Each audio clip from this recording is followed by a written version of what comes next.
Just, good evening. Good evening. Good evening. Oh, I like this crowd. I know the energy in here is almost like Saturday night when the New York Knicks won the NBA championship.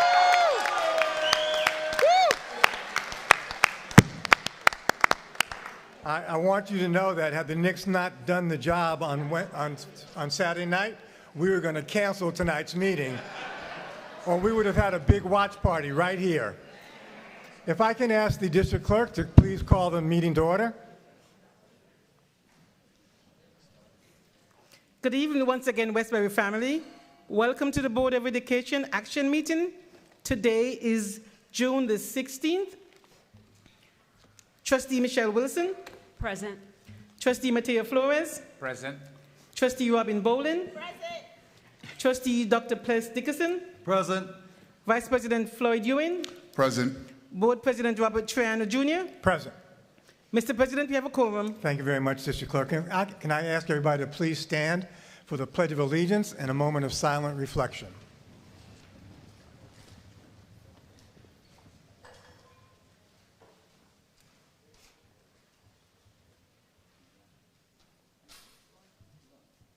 I pledge allegiance to the flag of the United States of America and to the republic for which it stands, one nation, under God, indivisible, with liberty and justice for all.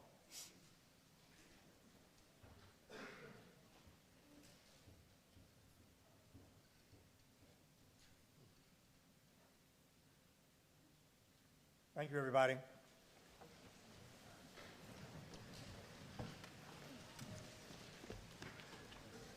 Normally, Vice President Ewing leads the pledge, and I forget that we have turned that duty over to our student board member, Mr. Eli Hunt. Mr. Eli.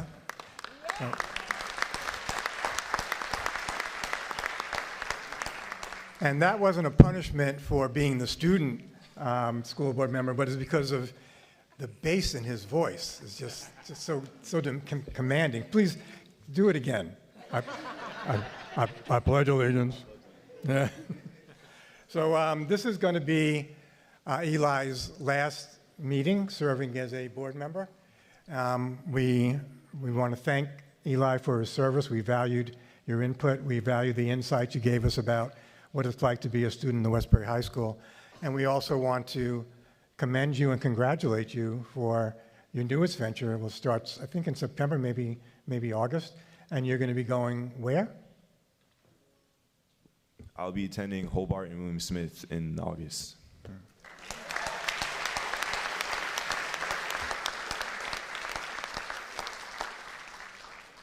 Come on, did you hear that voice?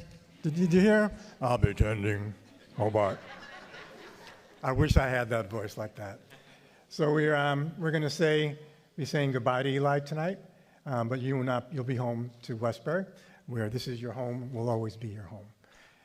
And we also want to acknowledge his dad, Curtis Hunt. Please stand for a moment.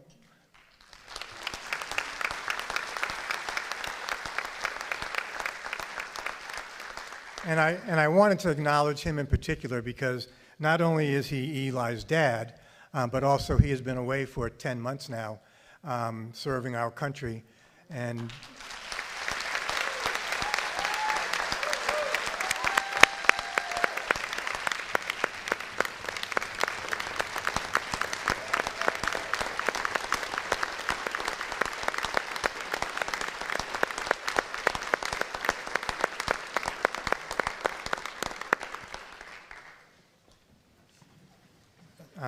thank you, Curtis.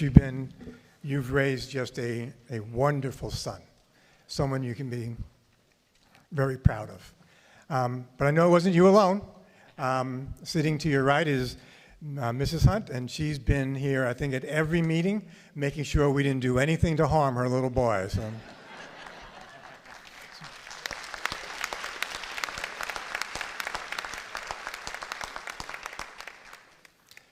All right, so there's a lot of excitement in the room tonight. I suspect it's because we've got a whole list of retirees that we want to salute and commend.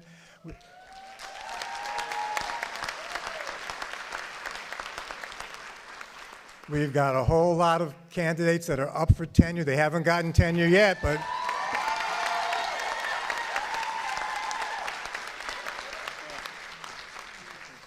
and we've even got some new hires and some promotions, and it's going to be quite a fun night. But it's going to take us a little bit of a while to get through this, so bear with us. We've also got students that we want to recognize who are particularly accomplished. All of our students, scholars as we like to say, are accomplished, but we've got some that have passed some milestones. We want to recognize them. So I will now, though, keeping in accord with the board agenda, I'm going to ask that we have a motion to approve the minutes identified in resolutions 1E, 1F, and 1G. So moved.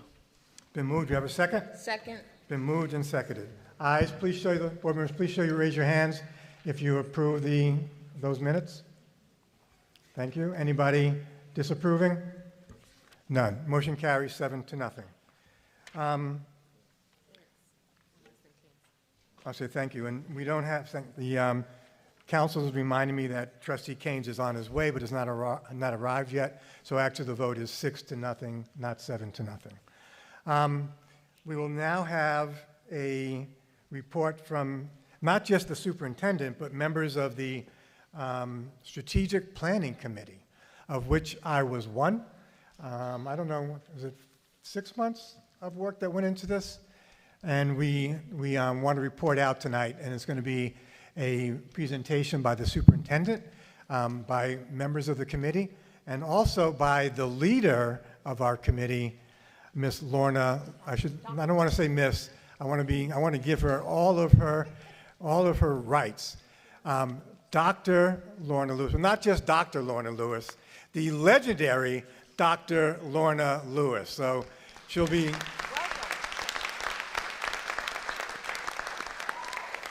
And, those of you, not everybody may recognize that name, but if you're in the education circles, particularly in the superintendency circles, you know the legendary Dr. Lorna Lewis. She's been in a number of different districts, not because they got tired of her, because she wanted new challenges. And everywhere she went, she was well regarded, well received, and missed when she decided to leave. We were very lucky to be able to have her come and join us and lead the Strategic Planning Committee and Advisory Committee. So thank you, Lorna, for doing that. Dr. Chase? Good evening, everybody. Good evening. I love the energy in this room, in this auditorium. This energy is amazing. I want to first acknowledge all of the teachers who are here. We see you. We appreciate you all for being here. All of our administrators who are here, we see you. We know that you guys have worked hard all day, our support staff. So if you are among those ranks, we just want to say welcome. Thank you for being here. We also want to recognize our community members who are here. We have quite a few community organizations who are here. I definitely see the men of Alpha Phi Alpha Fraternity Incorporated who are here this evening. Thank you, brothers, for being here. I see our community members. I believe I see members of the clergy who are here. It's just amazing.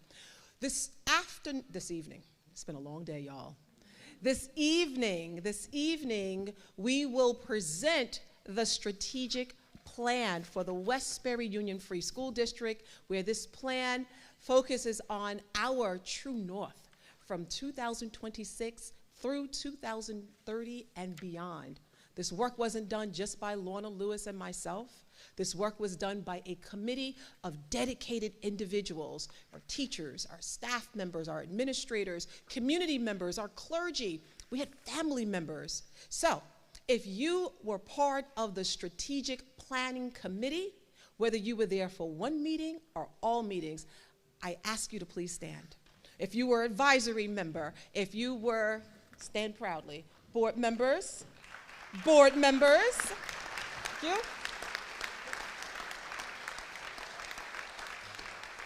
You see, the people who are standing worked tirelessly after school, some during the school day. They worked with Dr. Lewis and myself to devise what we are going to present to you this evening. If you look around the room, they're not just staff members. These are people from the community. These are people who are in our classroom. The parents who are part of this amazing work. Elected officials, our board members who are standing proudly behind me. People on the dais, my administrative team. This was a work of love, dedication, commitment that was focused on the future of Westbury School District. I could not be more proud to work with these individuals, and some of them aren't even here. So, before we begin, I'm going to ask those who are presenting with Dr. Lewis and myself, please come forward. They've happily volunteered to be here this evening to present with me. Didn't y'all? Look how happy they look coming on down. They just volunteered and so happy. They look so excited. I love you.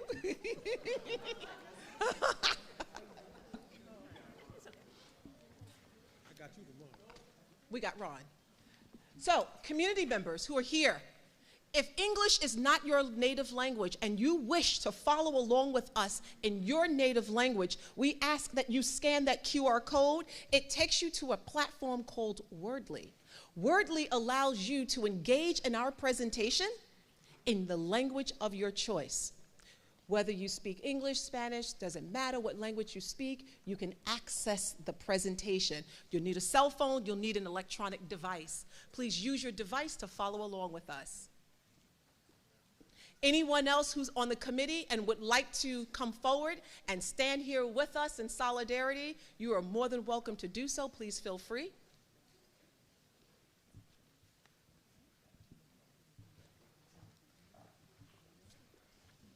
Good evening. Look at this, look at them. This is dedication and commitment. We spent a lot of time together. Oh, this is the crew. Look at this. You know. This is the crew. Aren't I lucky? Wow. Wow. Wow.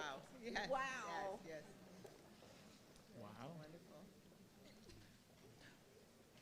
Ladies and gentlemen, before we begin, wow, look at this line. Man, before we begin, this is what pride looks like. Can we give it up for these folk? This is what pride looks like.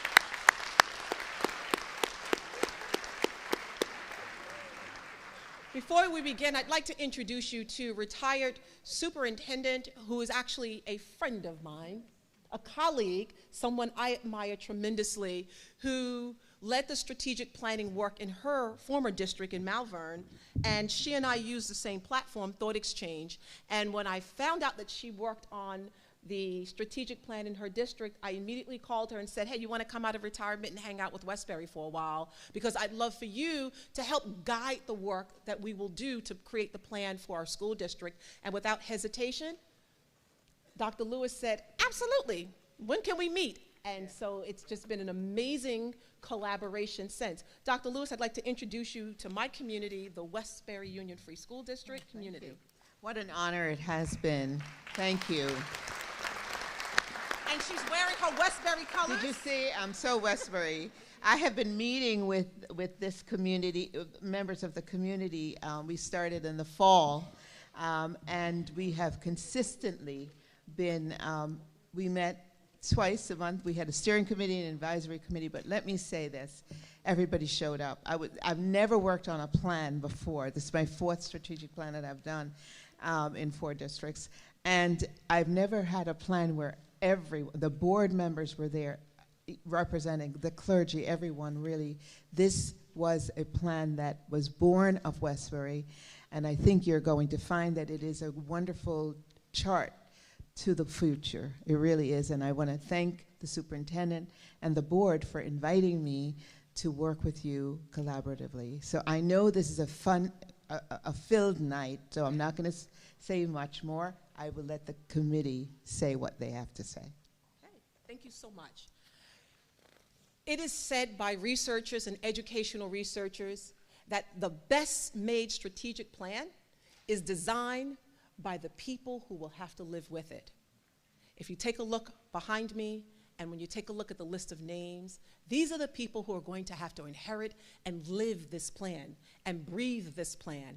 This is why I believe this is one of the best strategic plans I've ever seen. As you know, we work with Dr. Lorna Lewis, but there's another young lady who you don't see who is behind the scenes. We leverage the use of artificial intelligence in our school district because we are a school district that's focused on becoming a world-class school district. And if we're going to be world-class, then we need to leverage world-class technologies. And so in order to capture the voices that made up this strategic plan, we use a platform called Thought Exchange. And Nicole Sr.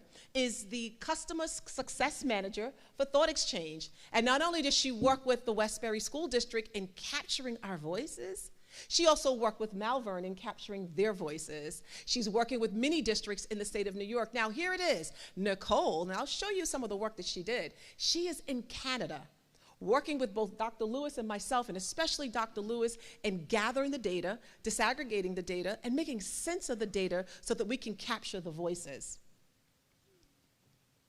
So, our strategic plan is titled Charting Our Course, 2030 and Beyond. And what we mean by beyond is that we don't stop at 2030. We know that this work serves as a baseline for work that will take place beyond 2030. So what we like to do is play a short video for you to talk about the process and what the plan entails. And then there will be members of the strategic plan committee who will share components of the strategic plan a little bit more explicitly. Is that okay, everybody? Okay. Is that okay, everybody? Yeah. Got me up here sweating. The modern world is evolving at an unprecedented pace, driven by emerging technologies, shifting workforce demands, and rapid societal change. Yet, too often, the way we educate remains rooted in models designed for a different era. For school districts to thrive in today's environment, we cannot simply react to change. We must anticipate it, shape it, and chart our own course forward. The most effective way to plan for the future is to engage those who will live in it. Our scholars, our staff, our families, our leaders, and our community members. Rather than relying solely on top-down directives, Westbury developed this strategic plan from the ground up, guided by the voices and aspirations of our own community. This journey began in the fall of 2025 with a district-wide thought exchange survey.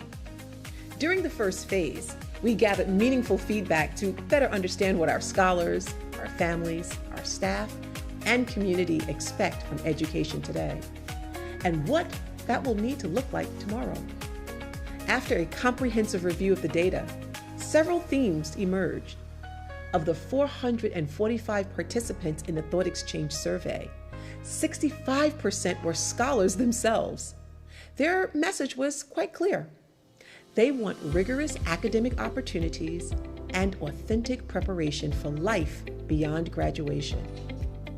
In direct response to the voices of our scholars, our staff, our families, our school leaders, and our community, we established a unifying mission to inspire bold thinkers and resilient leaders.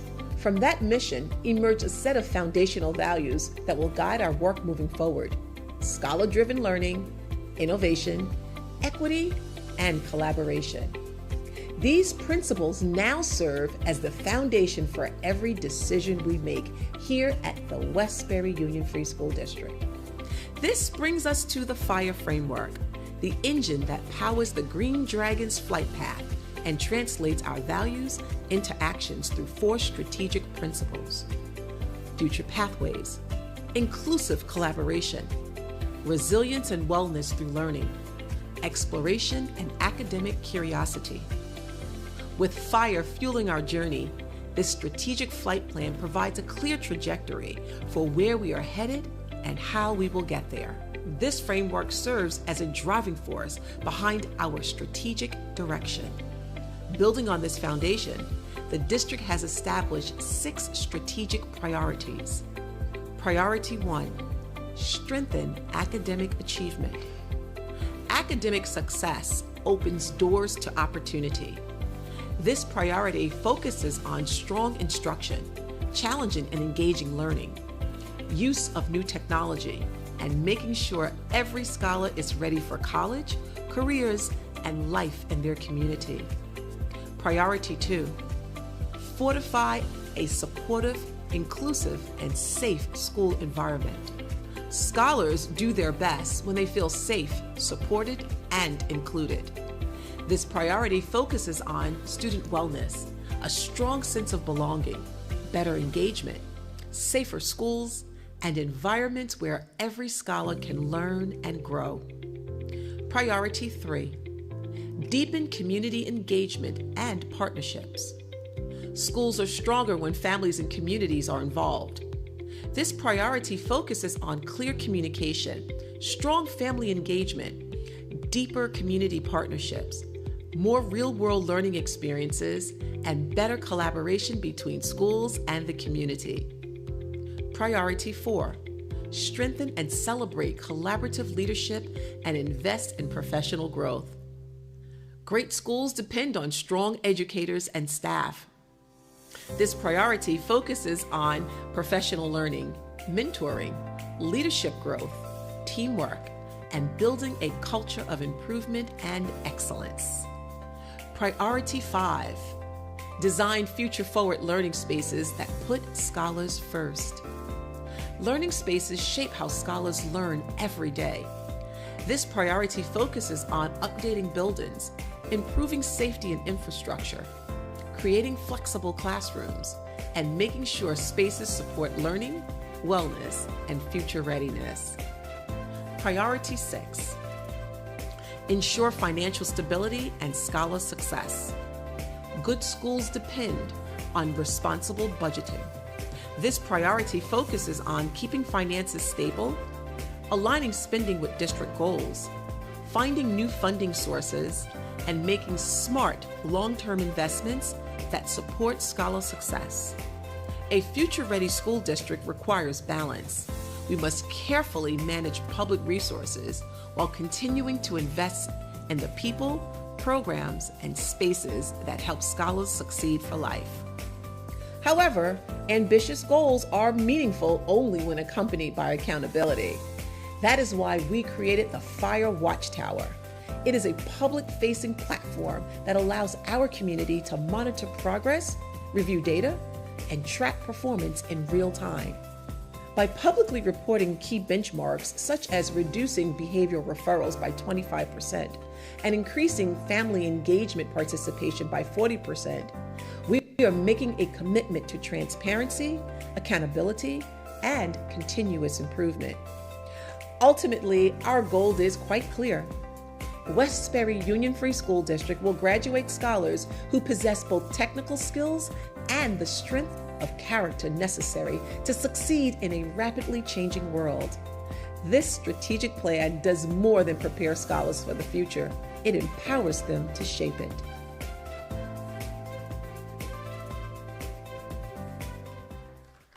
Okay.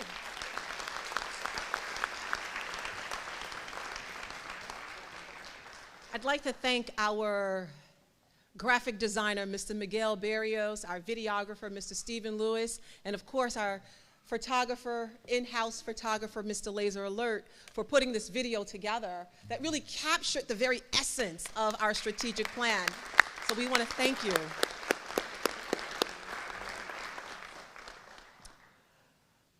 Mr. Troiano and I agree on a lot of things. And we agree that the strongest futures are built when a community unites around the limitless potential of every scholar. See, that was a big thought behind the work that we're about to show you today.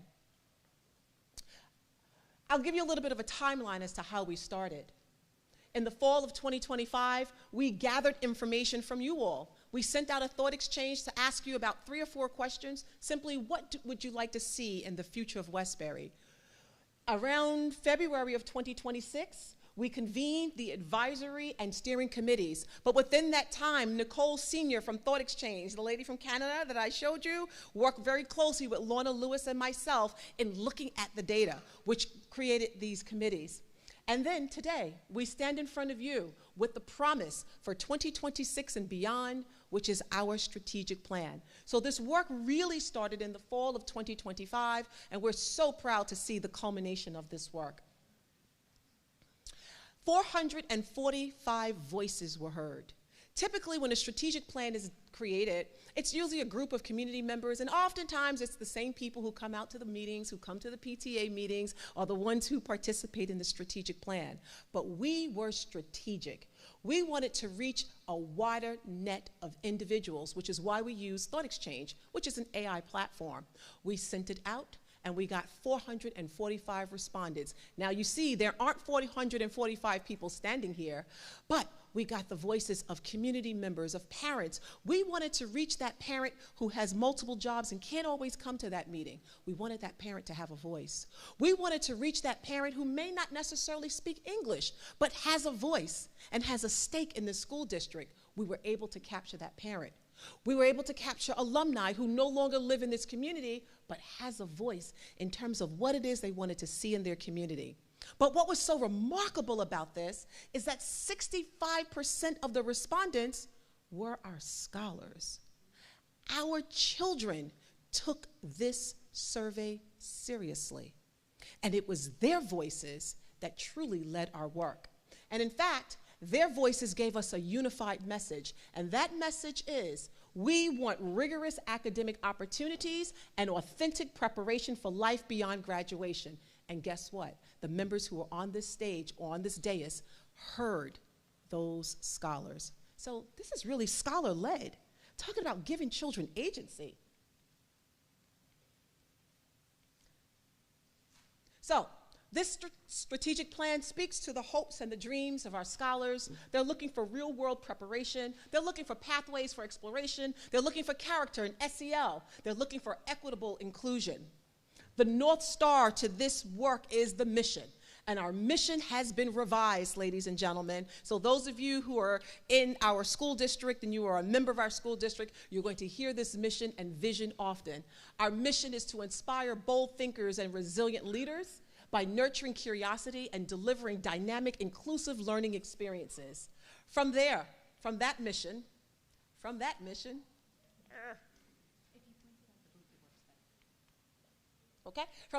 came a vision. Thank you.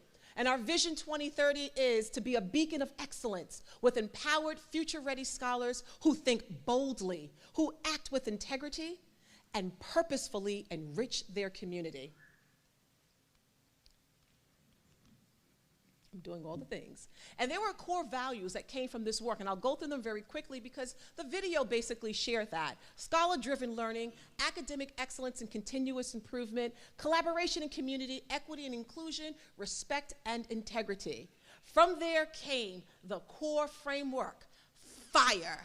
Ms. Zizzo, take it away. Okay, so the fire-breathing dragon, we have that acronym there, and it represents, each letter represents part of what we're working for. So the F is for future pathways, where here we're gonna empower our students to explore their interests, discover their strengths, and prepare for future opportunities. Through meaningful learning experiences, career awareness, and goal setting, students develop the skills and confidence needed to thrive in an ever-changing world. The I is for inclusive collaboration, where we foster a culture where every voice is valued and respected.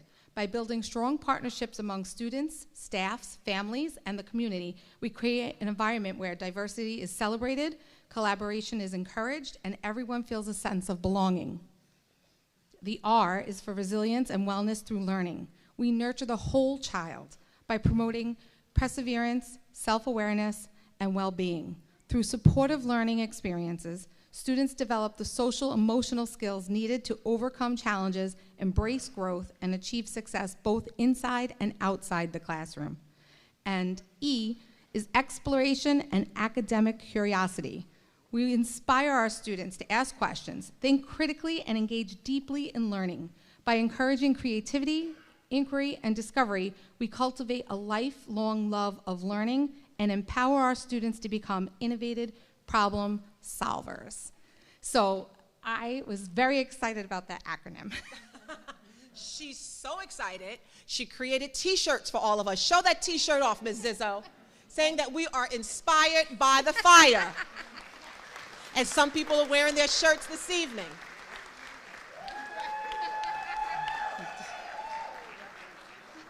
What came out of the strategic plan, as you saw in the video, were 6 priorities. Priority 1, I'm going to ask for Ms. Barnett and Ms. Gillen-Cromati. Good evening, Board of Education, Westbury community. I had the pleasure of participating in the Strategic Planning Committee, and I was able to help engage with Priority 1, strengthen academic achievement. And this was deemed a priority based on how the community responded to the Thought Exchange survey. And what was identified was that the community wants to see an increase in student achievement in literacy and mathematics.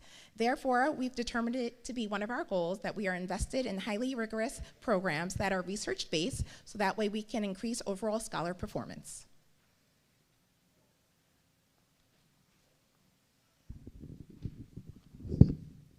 Okay, so what does that actually mean? What does that look like in practice? So as part of the strategic plan, we created objectives that directly align with these goals of what are we going to do? What data points are we going to look at?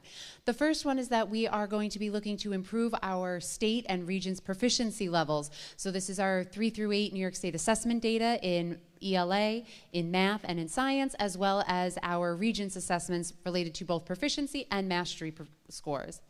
We're also looking to build a strong foundational K-12 vertical alignment, ensuring that what we're teaching at each grade level is appropriately building for the next, so that at the time our scholars graduate, they have a well-rounded, aligned education. We are also looking to expand our IB offerings as well as CTE and STEM pathways at the secondary level to ensure that every scholar has a pathway that is right for them to showcase their unique brilliance. And last but not least, it's not good enough to stop at 91% graduation rate as we've had in recent years. We are striving for 95% moving forward. All right. Good evening, everyone. Priority number 2 is extremely near and dear to me as your district's Diversity, Equity, and Inclusion Director. And the key word here for Priority 2 is fortify, because we already have a strong and supportive, inclusive, and safe environment, but we want to do even better. So we are going to be fortifying what's already strong. And why is this our goal? Well, what's obvious about Westbury is that we are authentic about our commitment to equity, inclusion, and diversity. And why? Why is that important? Because we want to make sure that we are nurturing spaces where our scholars really are seen, they're valued, and they're respected, because that's truly belonging at its best. But what does that look like? Right? Our outcomes are going to be very obvious. When we do our surveys, we expect that all of our scholars are going to be reporting more than 85% will say that they genuinely feel respected, heard, and seen in the Westbury School District. We are committed to making sure in these very divisive times that district-wide we are showing that our programs are committed to social, emotional learning, trauma-induced practices, and restorative practice, because we want to make sure our scholars are whole and healthy. And what else will you be looking for? We can assure you that you'll be seeing 25% reduction. And that's what reduction, that means we are going to eliminate and reduce the amount of behavioral referrals, and that's going to be something that really is a testament to safety in our schools. And last but not least, we cannot have this without an infrastructure where there's security and physical safety for our entire community.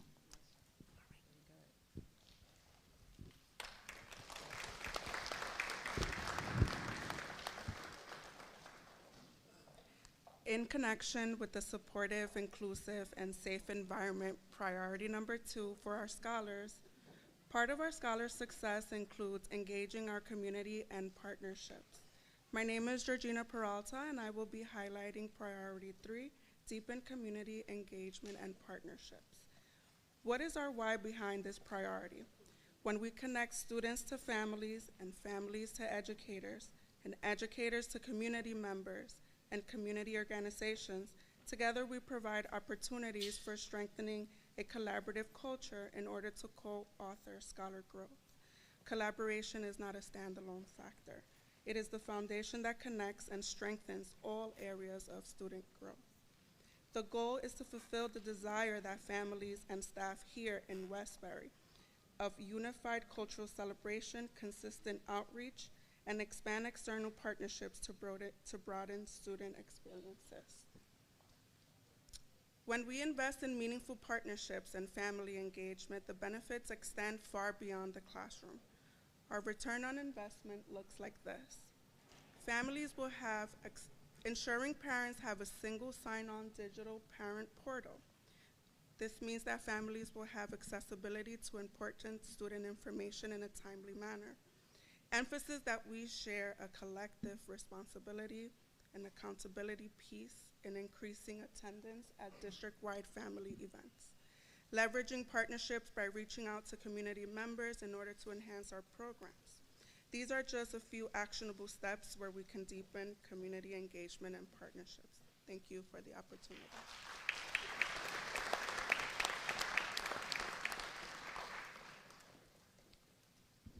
Good evening. My name is Nydia Kevney. I'm the proud director of Fine and Performing Arts, and I was also humbly accepted to be able to do the strategic plan. And I was part of doing all the priorities, but for priority 4, we celebrate leadership and investments in professional growth. This focuses on the people who are making our schools successful every day. Our goal is to empower our teachers, our leaders, and our support staff through meaningful professional development, continuous feedback, and balanced accountability. The rationale behind this priority is that our staff,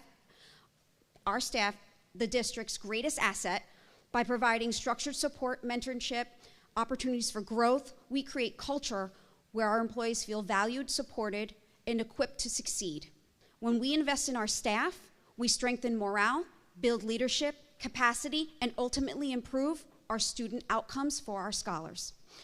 As we move forward from our vision, into the next slide, our goal priority is to increase our quality 30 hours of professional development annually for our instructional staff, establish structured mentorship opportunities for our new employees, and ensuring that more than 90% of our professional learning teams meet effective standards. Together, these goals create a framework for continuous improvement, strengthen collaboration across the district, and support excellence in teaching and learning. By investing in the professional growth and celebrating leadership at all levels, we build a stronger workforce and creating the conditions necessary for lifelong scholar success. Thank you.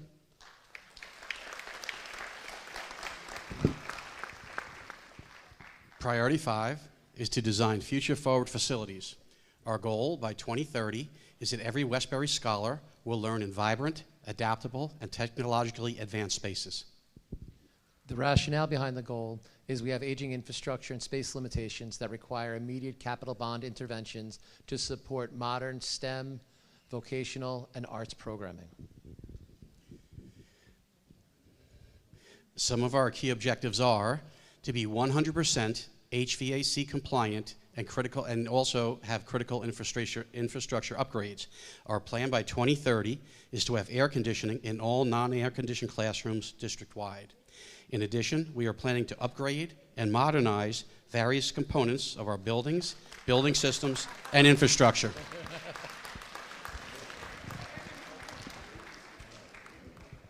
So, additionally, we're looking for integration of flexible furniture to accommodate the multiple learning styles.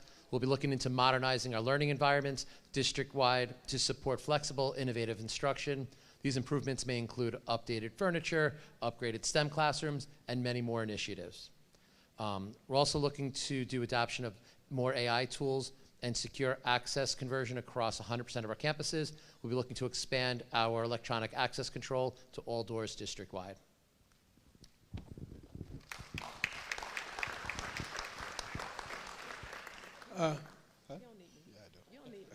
Good evening. My name is Ronald Coleman. I primarily work security here at Westbury High School. I didn't work a whole lot. I didn't work a whole lot on the financial side of it, but I just want to make a couple of comments about the observations that I saw. I've worked on some process improvement teams before, and you don't always get a cross-section of all the stakeholders. And that was a thing that was really empowering to me, that I had that opportunity. Thank you, Dr. Chase. Okay. I had a situation today where a student asked me about the vestibules. Okay, the vestibules, yes, throughout the district, it was a lot of money, but when the students feel safe, that is a good environment for them. So that's money well spent. We also may be looking at public and private partnerships somewhere down the road. Another opportunity, such as we have the electrical training class.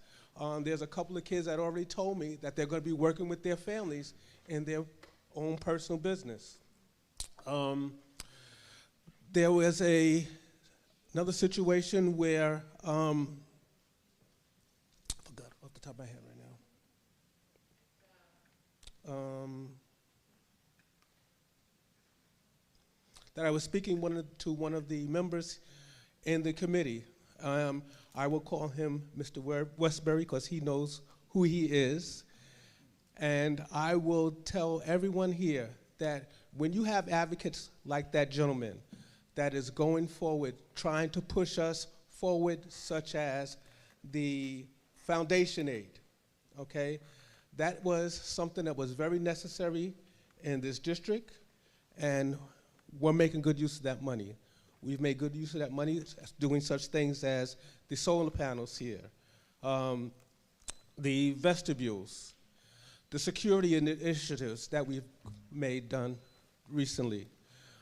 Dr. Chase, thank you very much. You probably don't even remember this, and you're cutting yourself a little short. The first time you walked down that walkway, I stepped out the security booth and asked you, I hope you're able to push all your initiatives forward when you came in, and you said you had a lot. That was about 5 years ago. Give yourself credit for that, because you're way ahead of time. Thank you.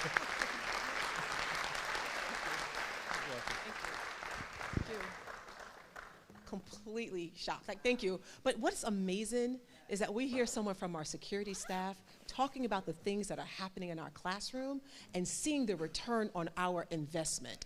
Right? Isn't that right, Lorna? Seeing the return on our investment. And so what we hope to do is to hire a dedicated grant writer to help us, and we are aiming for a 20% growth in grant dollars. And of course, we want to develop a multi-year financial stability plan and conduct annual efficiency and energy reviews to identify cost-saving opportunities. These are our priorities, ladies and gentlemen. But let me just share something.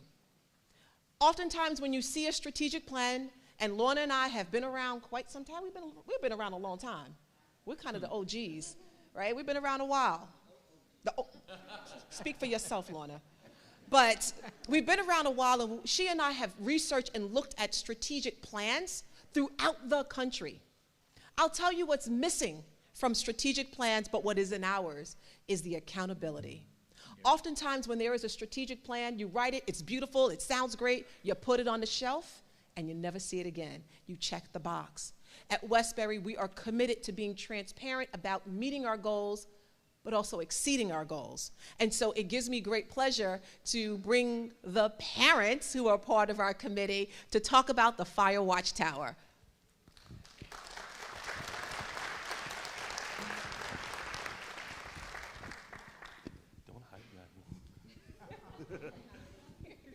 Good evening, everybody. Thank you for the opportunity to be a part of this. Today we're going to talk about the Fire Watchtower. The idea behind this was to have transparency behind everything that's being done at the Westbury School District.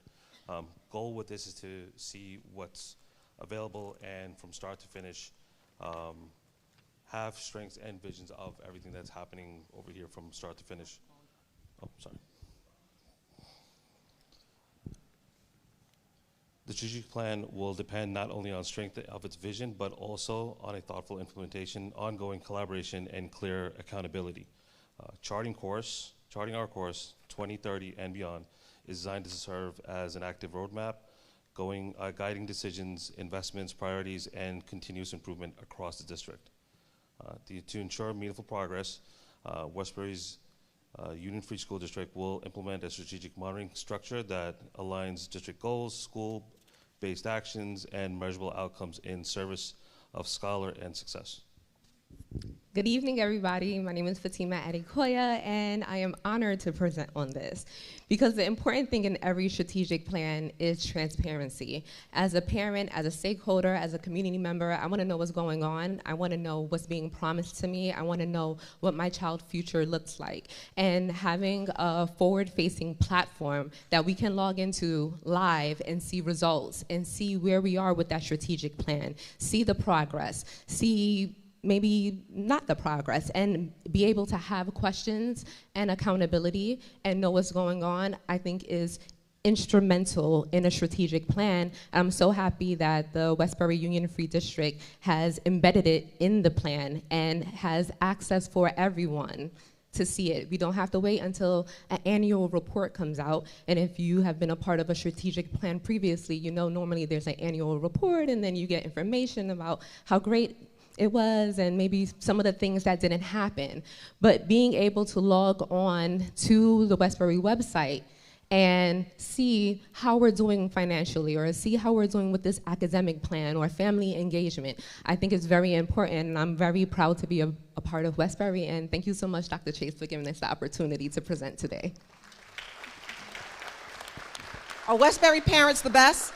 When you have parents who are standing alongside of you presenting, we cannot go wrong. We thank you so much. And we had other parents who participated. Ms. Hall, come on, you're a parent also in the school district. You were part of this from beginning to the end.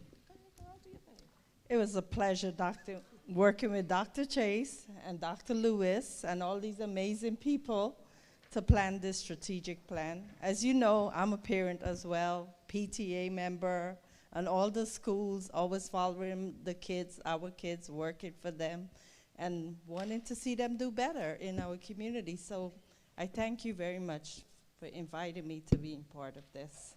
Thank you.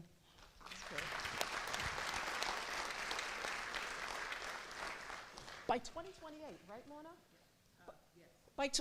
New York State is requiring every school district to have the portrait of the graduate structure in place by 2028. But what came out of our work together was the portrait of a graduate, and we didn't even realize that we were actually doing this work until we actually did this work. So I'm going to ask Mr. Brendan Gallivan to please share with us what we came up with. And by the way, the New York State portrait of a graduate, Lorna Lewis worked with the State Education Department on this work, and so I'm sure you're very proud of what Westbury is doing as a result of the work you did statewide.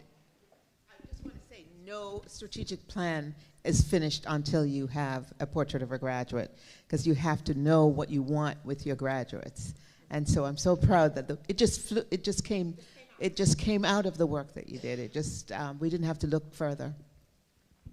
Thank you, Dr. Lewis. Buenas tardes, bonsoir. Good evening. I also am fiercely proud of being part of this dynamic and eclectic group and the thinking that happened here. So all the priorities that we listed are in some way in service of this. So the Portrait of a Graduate is a unifying framework that was adopted by the Board of Regents, and it aims to create different pathways towards graduation, including pathways that are competency-driven rather than take some exams and graduate. So, and of course, one of the other, as Dr. Lewis alluded to, one of the other aims of the work and incorporating the work of the Portrait of the Graduate is to imbue our scholars, we all hope are wise, ethical, and kind participants in global and local communities, to imbue them with these kinds of critical attributes. So, confident, critical thinkers, scholars who analyze information thoughtfully, ask meaningful questions, solve complex problems, innovative problem solvers, scholars who embrace creativity, adaptability, innovation, and navigate challenges, compassionate leaders, scholars who lead with empathy and integrity, resilience, and purpose, effective communicators, scholars who communicate clearly, collaborate respectfully, express ideas confidently across diverse settings and perspectives. The world is thirsty for that. ethical global citizens, scholars who value diversity, demonstrate responsibility, and engage thoughtfully in a globally connected society, and future-ready change makers, equipped for constant change, interesting pathways. So obviously, these are noble attributes, and these are the noble attributes that we want to fill our scholars up, pour into our scholars, our noble and deserving scholars. Thank you. Well done. So this work is really about shaping our future together. This is more than a roadmap. This is our promise to the Westbury community to listen, to lead, to act in service of every single scholar. Together, we're building a district where every child is supported, challenged, and inspired to reach their highest potential. They will leave Westbury not only prepared for the future, but ready to shape it. Ladies and gentlemen, this is our strategic plan.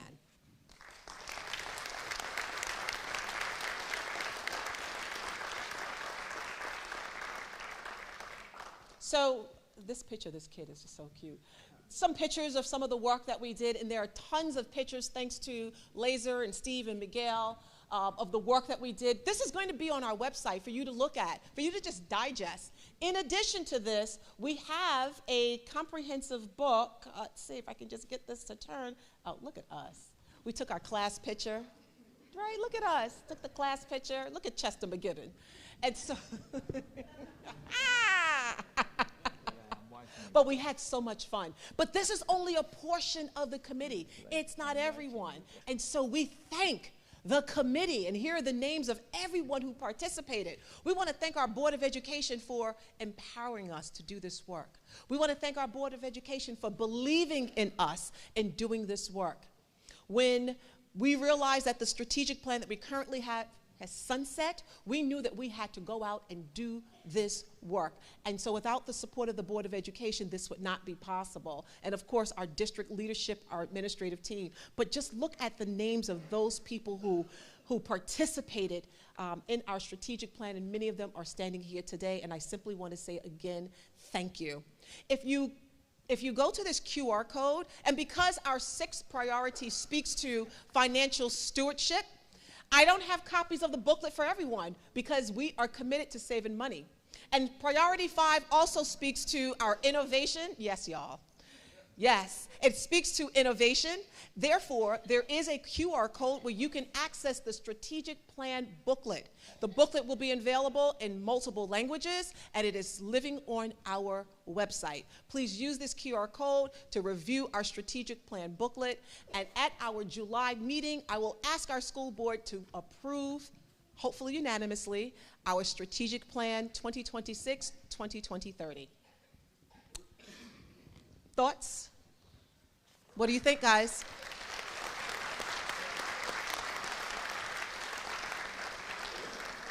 Again, I want to thank this committee, and I know we've taken a long time, but this is important work. This is the work that speaks to the future of our school district. This is the work where we will be monitored and how we will be evaluated as a district. When someone I spoke to yesterday, who I admire tremendously, shared with me the value of his home has increased, and I said, that has a lot to do with our school district. Your homes do not increase if the school district isn't successful. So the things that we are doing in this school district not only just benefit our scholars, our teachers, our staff members, our administrators, but it also helps and has a positive impact on our community as well. I just want to thank the people who are up here. You guys rock. You are amazing. I love the fact that we're just not all in the classroom. We're just not all administrators. You know, we are parents. We are school safety and security. And Jennifer, you belong up here because you were up here with us as well. We are leaders. We are school board members. We are just made up of all the stakeholders in our community, and we listen to our students' voices. I could not be more proud, and I could not be more honored to work with you all, and it has been my privilege just getting to know you all better, breaking bread with you, and just having an amazing time with you. And I hope you found this to be worthwhile. And to Lorna Lewis, my sister in this work, my sister Soup, I just appreciate you. There aren't too many women who are in the leadership role and who have lasted as long as you have. I'm trailing right behind you, but you are definitely the leader in just all the work that you do and just how you embodied just professionalism and expertise and how you just embrace Westbury. You became an unofficial member of the Westbury School District. She spent a lot of money on buying green and yellow and just really just, right? And y'all check out these shoes that Lorna's wearing. Did y'all see these shoes? And I'm the queen of shoes, but Lorna's shoes, though. Lorna's shoes, you know, and you just really became a part of us. And so I really appreciate the countless hours. And Lorna spent hours on this work, hours and weekends, and so much time. She was sending me all kinds of emails, weird hours, and everything else. But that's because she was dedicated to this work. And so we appreciate your guidance. We appreciate your expertise. Mr. Troiano, where are you? Hi. Did not miss a meeting. Y'all, he was at every meeting. Every single meeting. You have to. Come on. Come on. Let's talk about this work. He'll kill me later. I know. Good evening again. We had a culminating meeting last week, and I got a chance to say thank you to all the members of the committee. But I pointed out that it's not really the culmination. This is just the end of the first phase of the process. It's really a commencement, and it's time for us to really move on and do the work, because that's where the real challenge is going to be in doing the work, and that's going to involve not just them, but many of you that are in the audience now, whether you're a staff member or you're just a community member. We need guidance from you. We need feedback from you. We need you to hold us accountable. We need to hold you accountable as well. But I just want to, again, thank in public, I want to thank all of the members of the committee, because like everybody here volunteered to be part of this committee. Everybody did it out of their own sense of dedication, their own sense of commitment, their own sense that this was the best thing for the children of the Westbury community, and they showed up and showed up and showed up and showed up and gave themselves entirely.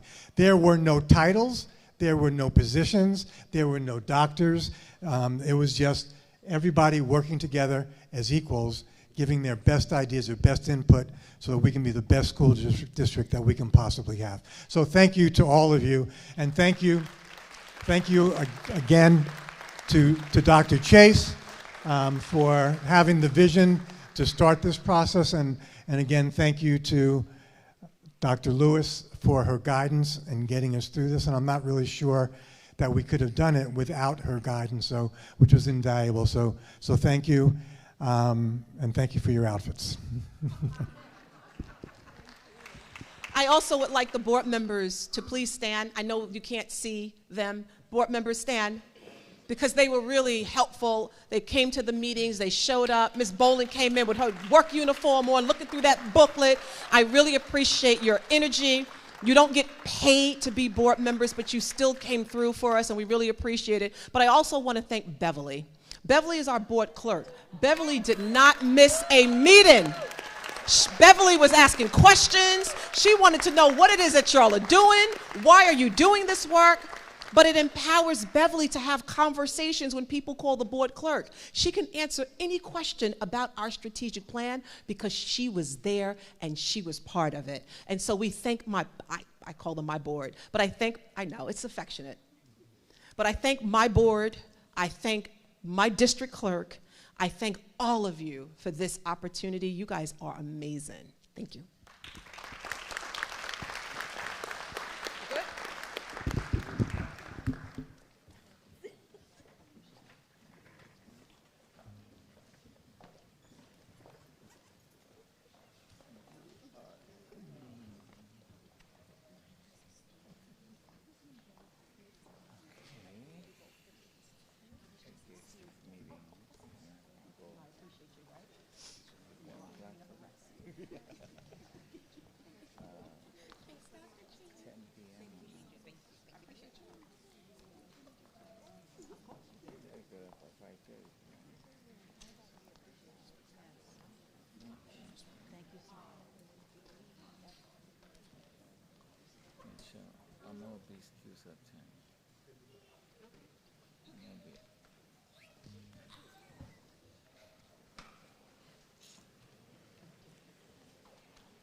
Mr. President, and board members, community, those who are in the audience, earlier today we had an opportunity to celebrate retirees from our school district. Individuals who have, please.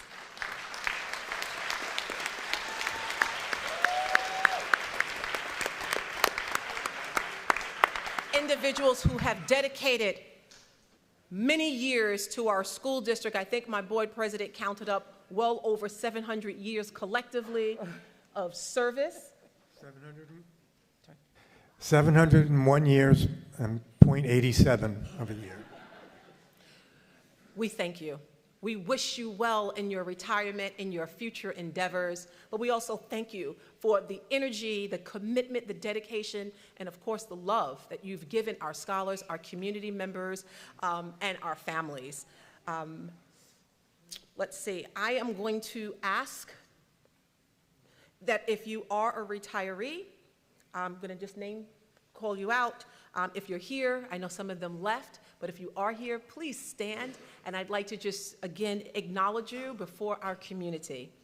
From Dryden Street Elementary School, Carmelina Alessi, special ed teacher, 27.27 years. Antonio Dunn, Dryden Street. He's our security guard. I don't have his years. Leopoldina Freitas, food service, 10 years. Rena Hernandez, Dryden Street, elementary education teacher, 21.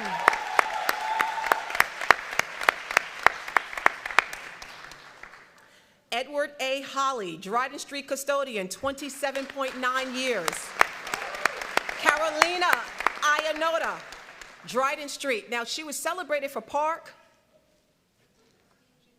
She's everywhere. Teacher assistant, 24.7 years. Dana Badillo, Dryden Street, school social worker, 30.79 years. Marta Sebrain, Dryden Street, school monitor, 6.8 years. Asanta Desidero, Drexel Avenue School, our teacher aide, 32.44.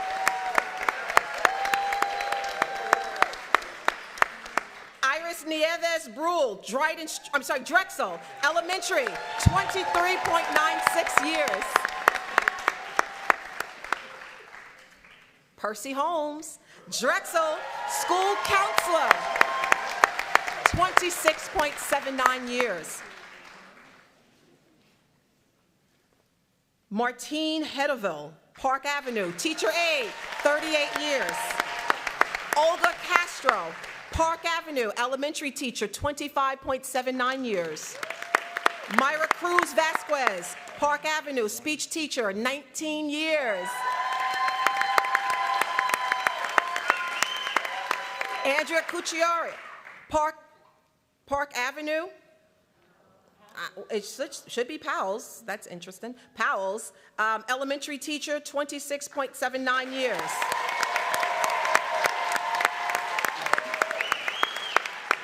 Zulma Hernandez, Park Avenue, bilingual teacher, 19.78. Flor Murray, Park Avenue, teacher assistant, 21.96. Leslie Volino, Park Avenue, teacher assistant, 6.28. Francesca Omarizo, Powell's Lane, teacher assistant, 27.4. Carrie Donahue, Powell's Lane, teacher's assistant, 23.27 years. Ariane Edmund Henry, Powell's Lane, elementary teacher, 24.79. Antonetta Pasilico, Powell's Lane, teacher's aide, 20.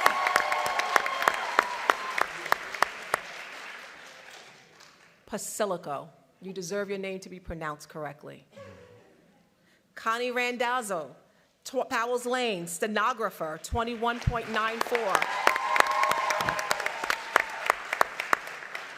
Westbury Middle School, Carolyn Bess, typist clerk, 5.52. Richard Cannellini, Dean, 33.29. Shirley Davis, a teaching assistant, 21.12. Joanne Gallagher Rodriguez, elementary teacher, 19.78. Charmaine Gardner, Dr. Charmaine Gardner, math chairperson, 20.79. William Gray, technology teacher, 30.79. Jennifer Snyder, social studies teacher, 25.79. Vincent Swazi, physical ed teacher, 24.79. Westbury High School, Chiquita Combs, senior type clerk, 35.85. Dwight Gibson, special ed teacher, 37.79 years. Kevin Hairston, cleaner, night cleaner, 24.11. Sheila Halliburton, English teacher, 23.96. Dr. Sylvia Sherwood, science teacher, 19.78 years. And high school principal David Zimbler, 15.18.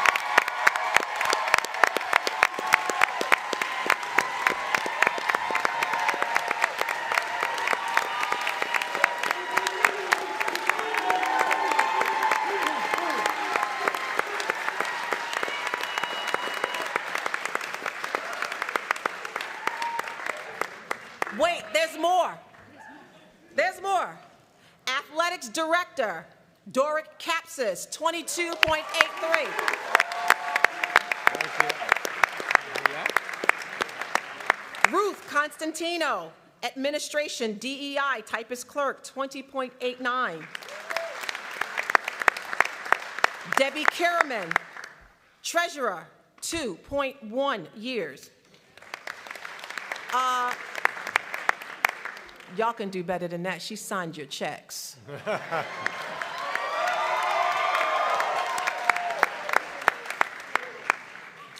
Barbara McCarthy, facilities, typist clerk, part-time sub, 18.22.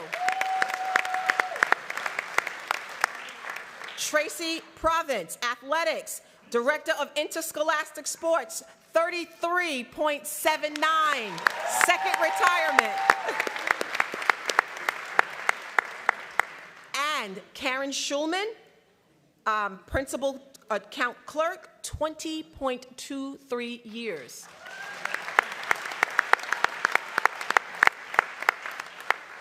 That's it.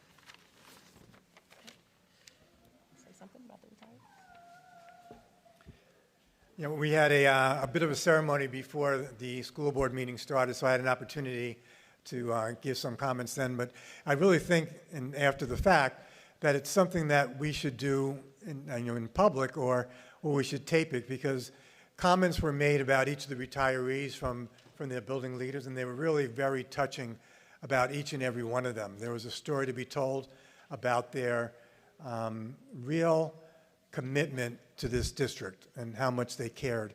And I wish that all of you could have witnessed that, so you have an understanding of that, not just of who our retirees were in terms of educators or just being people, but also I believe that they are representative of all of our staff members. And I think it's great for our staff to be seen in that kind of light. So, but congratulations to all the retirees. You have much too broad of smiles. I am very jealous of you, but we wish you all the best in your retirement, and that it is everything that you want it to be. Congratulations.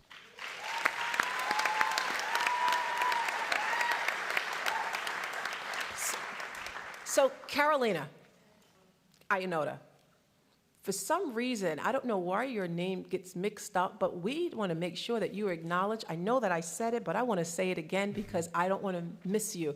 Carolina Iannota, congratulations.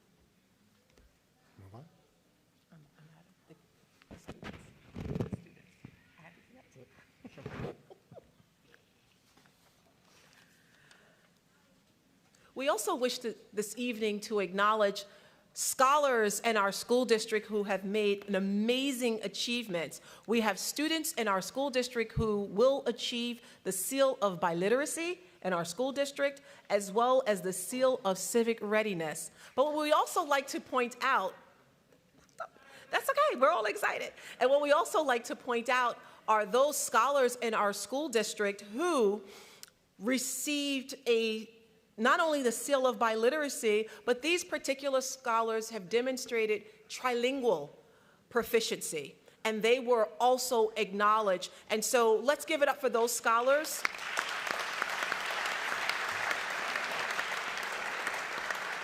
And if you look in your agenda, they are listed. If you are a scholar here and you will receive a seal of biliteracy, I ask that you please stand. If you are a scholar and you are going to receive a seal of civic readiness, I ask that you stand. Yeah. Yeah.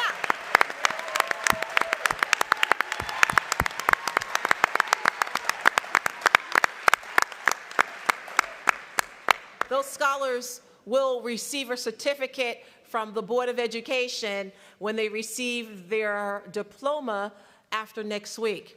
We also, this year, another goal and promise that was made was that we would bring an international baccalaureate program to our school district. It's just an amazing experience for our scholars to engage and be successful with standards, global standards, and to receive this global designation, this global diploma. There are 11 scholars in the class of 2026, Lorna, who will receive an IB diploma in our school district. It is our first cohort. It is cohort 1 of many. We like to name them Mr. Z, our firstborn. Because this was definitely a labor of love to get the authorization. I want to thank Mr. Brendan Gallivan and Mr. Zimbler and the team, Ms. Petrelli, who has led this work, right? Who has led this work tirelessly, and she's amazing. So I believe there are some IB scholars who are here this evening. If you are an IB candidate, please rise. Are they here? There we go.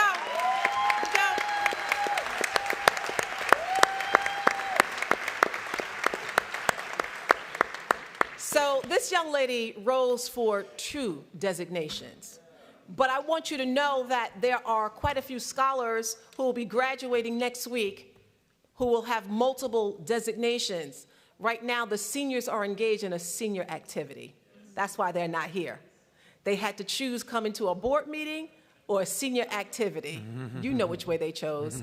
But I think because many of them will be able to watch this later on, can you all join me in giving them a thunderous round of applause to show how much we love them and support them?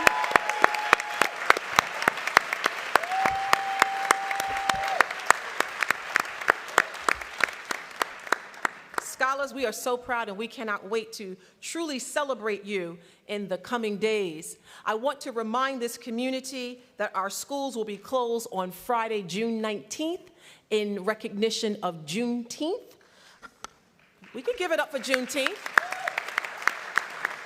This is a school district where we acknowledge everyone, because everyone belongs here in our school district. And so we will acknowledge and celebrate Juneteenth in our school district. We also want to announce that on June 26th, it will be our last day of classes for our scholars. Y'all worked hard this year. Y'all did. I want to say in plain language or English, or maybe not, y'all did that this year. You really did. Y'all did that this year. I could not be more proud to lead this school district. I'm going to talk a little bit about those accomplishments, but we will be on June 26th celebrating our last day of class, and that is also the day where our scholars will graduate. But because we did this, because of the fantastic work and the commitment and the dedication of so many people who are sitting in this auditorium, we were able to do many amazing things. For instance, we're graduating our first IB cohort together. We worked hard. We are able to become model schools, or PLC model schools in the majority of our schools, if not all of our schools. Was it all? Just about. I think we're, what, one school? We're waiting for the designation where we will become a full model school PLC. We sent our babies to Japan, Mr. Zembler, this year. We sent our students to the Dominican Republic where they were engaged in community service, and they learned a lot about other cultures, and that's what we do here at Westbury School District. We placed first place in Lego robotics. We placed first place with our middle school debate team. Not once, not twice, but several times. How many of you knew that? Some elevator speeches I'm going to give you. We implemented the Challenger Sports League in soccer and basketball so that all of our students can participate in sports this year. We launched the CPI training district-wide. We implemented a full-day UPK before it was mandated. We did that here in Westbury School District.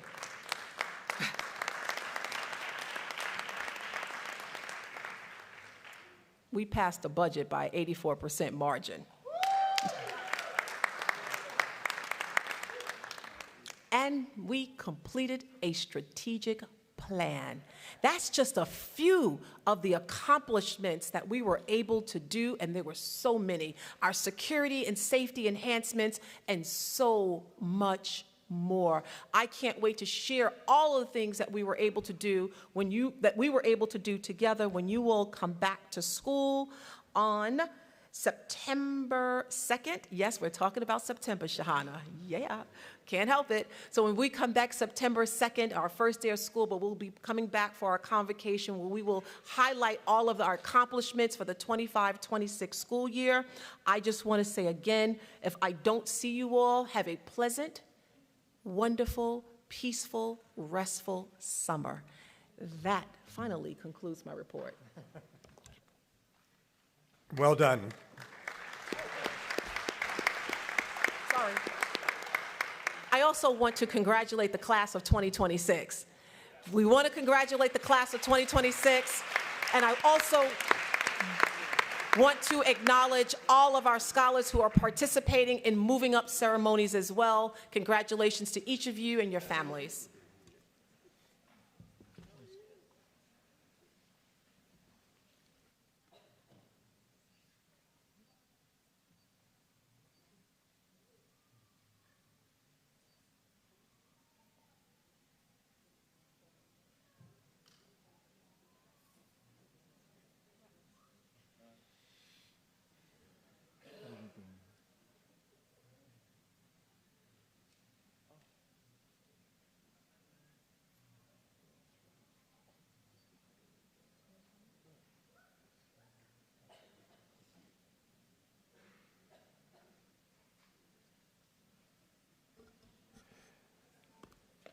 So we have, in our excitement, we've moved the agenda a bit out of order.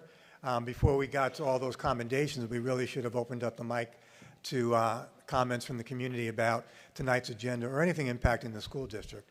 But I'm going to ask those of you who perhaps came to give a comment to give us a little bit more forbearance, because we have some really important appointments to make this evening, and we have a number of people that are here to view that, and I want to give them a chance to partake in that before we move on to actually to the voting agenda. But to do that, I got to ask the board for their permission to vote the following items out of order, and they would be 6V, 6U, and then 6A in that order.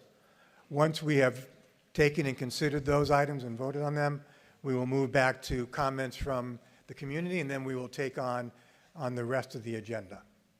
So do I have a motion to vote out of order and then the following order, item 6V, 6U, and then 6A? So moved. Second. It's been moved and seconded, I believe, by Trustee Wilson. It was moved and seconded by Trustee Bowling, I believe? Yes. Yes. Okay. Ayes, Trustee Wilson? Aye. Trustee Keynes is here. Oh, I'm sorry. Mr. Keynes came in at 7:45. I can't see him from here, but Mr. Keynes? Aye. Thank you. Trustee Wilson? Aye. Trustee Flores? Aye. Trustee Bowling? Aye. Trustee Dr. Dickerson? Aye. And Vice President Ewing? Aye. And I, Robert Troiano, vote aye. I'm going to turn it back over to Dr. Chase. You can barely tell that she's suffering tonight from a bit of a sickness. So thank you for doing such a great job, and we're just going to bear on you for another couple of minutes. Well, thank you. This evening we have 2 leadership appointments. I'll start with the principal appointment.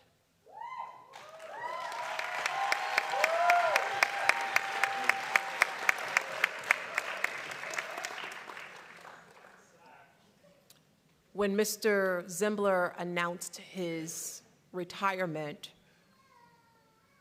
we immediately posted for the position for principal. And as we were going through the process, I could not help but to think, who would fill those shoes?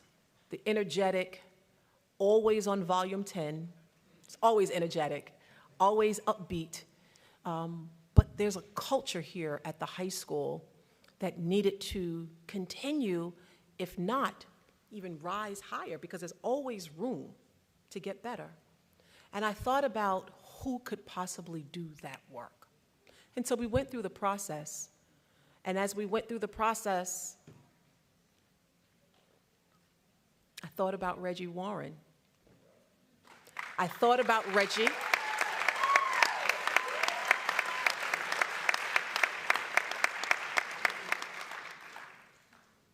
I brought Reggie to my office. You didn't know I was going to say this. And we talked. And I said, Reggie, what if I can't find someone?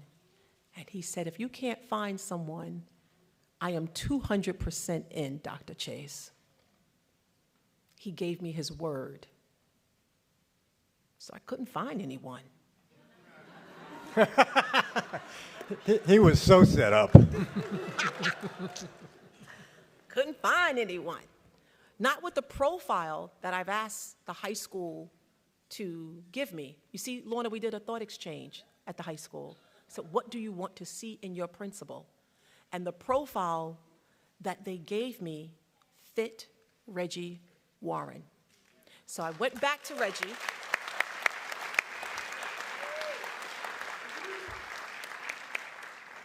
I went back to Reggie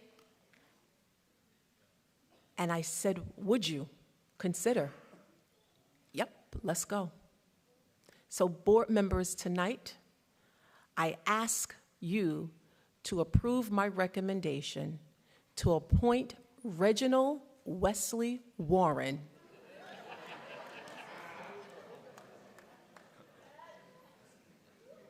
He should have never told me that middle name. You knew I was going to find out anyway. So when I call him Reginald Wesley Warren, you know what that means. Right. And so I asked my board this evening if they would approve. Wait, there's more. I talked to Mr. Zimbler about this idea. And I said, Z, what are your thoughts? Now, Z was part of the setup, Reggie. You just don't know about it. You do know. Because he couldn't imagine anyone but you in this position. So tonight, this man will be passing the baton to you if my board approves it. To you, because he could not imagine leaving anybody in charge of the building that he has cultivated but you. And those were his words. He called you W lovingly and affectionately. He doesn't make a move without bringing you in. I call Z on the phone. Wait a minute, let me get W for a minute. This man loves you. And he is so honored tonight to pass the baton to you. So Board of Education, I will be asking for your approval to appoint Mr. Reginald Wesley Warren to the principal position at Westbury High School.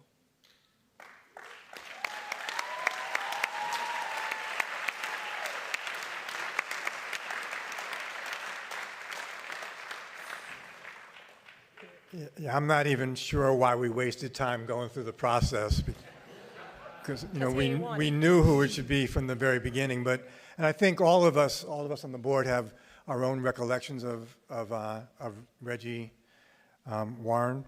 But I think it most appropriate to start with Dr. Dickerson. We have in this room tonight, we have Dr. Dickerson, who was a principal for many years. He represents a past principal. We've got Mr. Z, who's principal for many years, who represents the present. And now we've got Mr. Warren, who represents our future. And I think Mr. Arias may be here as well, but we've got the three of them here, and it's just awesome. And, Dr. Dickerson, though, has been, if I can use this term, father to 4 different board members who he was a principal for when, 5, I'm being told it's actually 5 board members. And in some ways, he is the father to Mr. Warren, in that it was Dr. Dickerson who attracted and recruited Reggie to come here some, I think, 37 years ago, if I have that right. All right. I'm sorry? In 1990. So I'll turn the mic over to Dr. Dickerson. Thank you, President Triano. It's my pleasure and honor, heartfelt, to make the motion to recommend Reggie Warren as principal of Westbury High School.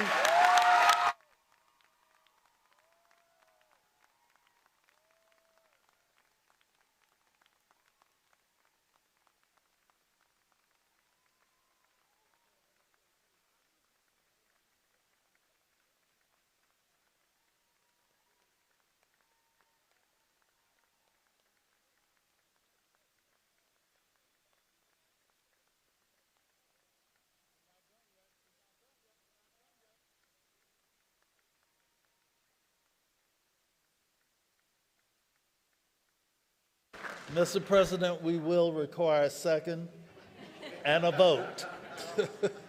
Yeah, before we do that, I thought there might be an opportunity if other board members would like to say something before we have the second. Would anybody else like to make a comment? Sure. We could. So I graduated from Westbury High School in 1993. So that was a couple of years, 3 years after you were hired.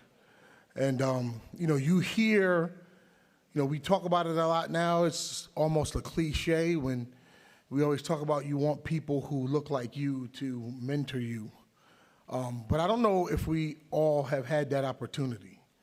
And so when I look at you and me being a board member now, having you as my class advisor, as a mentor, it's very important that the mentors we have look like the children that go to the district. And so it's,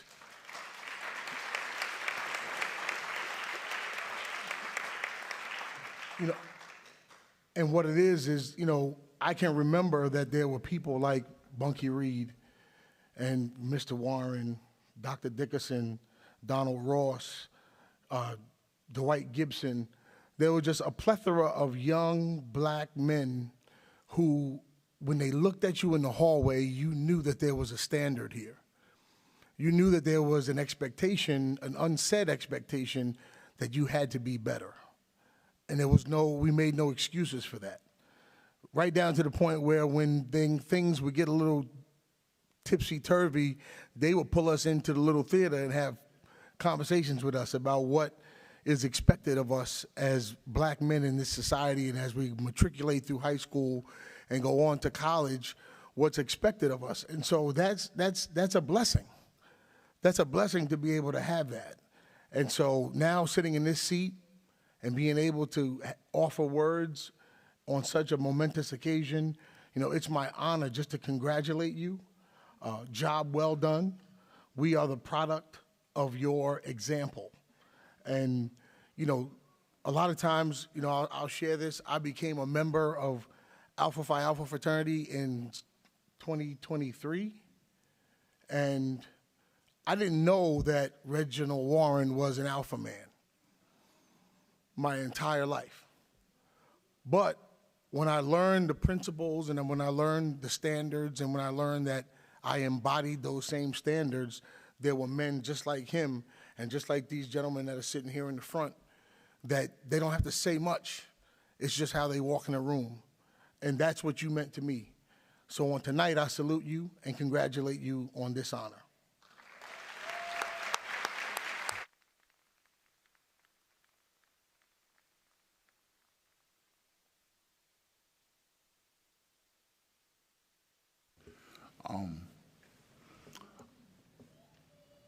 I remember when I first got on the board, and we had a new superintendent at the time, and she identified leaders within the district.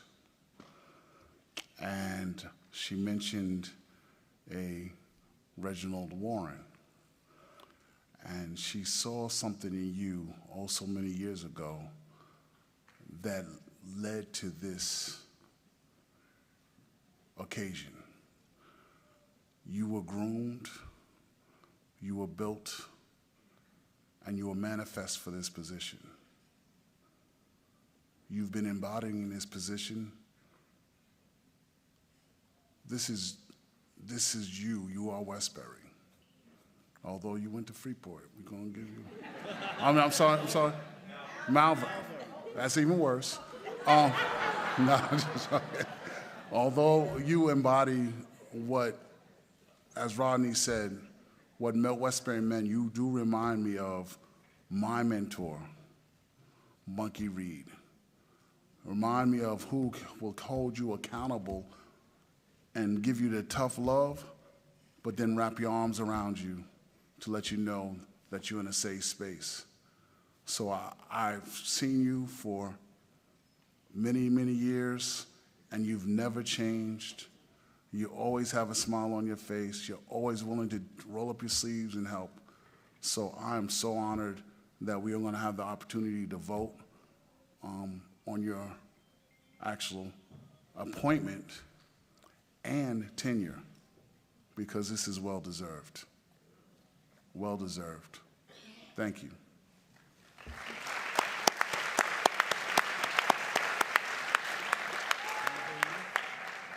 I second the nomination.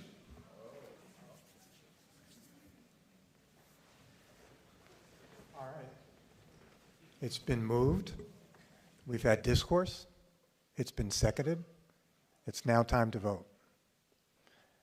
Ayes, Mr. Keynes? Aye. Trustee Wilson? Aye. Trustee Flores? Aye. Trustee Bowling? Aye. Former Principal Dickerson? With pride and honor. Aye. Vice President Ewing? Aye. You had that Eli Hunt sound there going on. I got a frog in my throat. I'm sorry.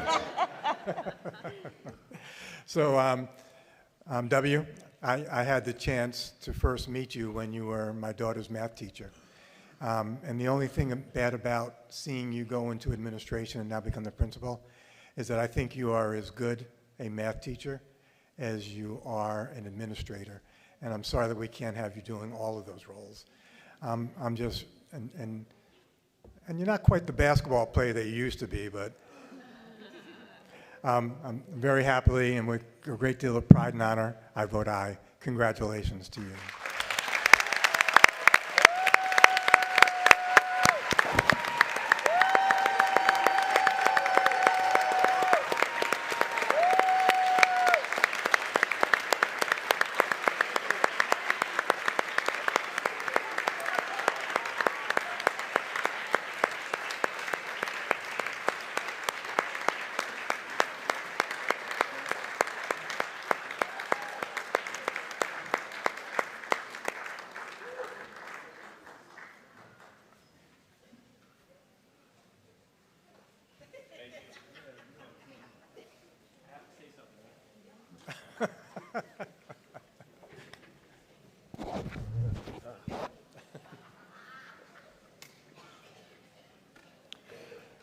While Reggie is shaking hands, I just want to also acknowledge and ask her to stand up. Reggie's daughter, please stand so everybody can acknowledge you.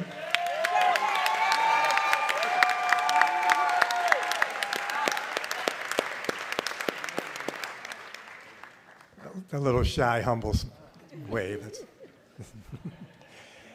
And a very proud brother-in-law is taking videos that they can send to Mrs. Warren, who is actually traveling in Europe, and so she couldn't join us. She didn't know that this was going to happen this quickly. She's watching the stream, right? Oh. Hey, Miss Warren. Hi. Everybody turn around and say hi. All right.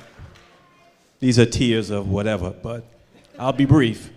Lise, you're on there somewhere. I know she's in Rome. So she got the stream. She's on. My brother's on. My mother's on. Brother-in-law, daughter. So emotion will be fine. Board, thank you. Superintendent, Tiara, thank you.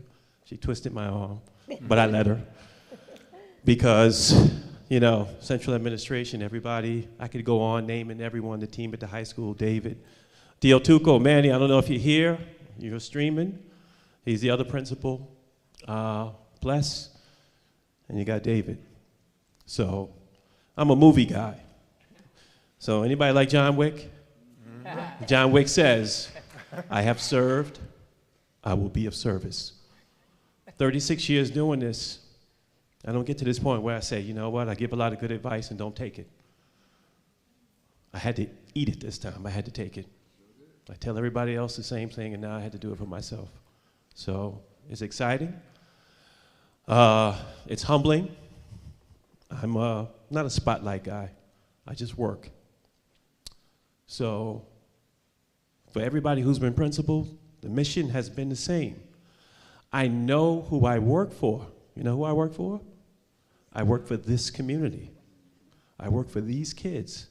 I never have a doubt about that. Even when the going gets rough, and I get blamed for this and get yelled at about that, it doesn't matter. Because at the end of the day, when I see those students walk across the stage and they graduate and everybody forgets the why, don't understand how they got there, I do. I've been to every graduation, planned most of them, and sometimes people will see a moment in history, oh, everything is bad, but they don't realize what happens after when you see these children get celebrated and walk across that stage. I think I have a set of grandkids that may be in the middle school where I'll be able to say, I taught your grandmother, your grandfather. I call that legacy. I call that a blessing. I call it a gift. I don't take it lightly. So,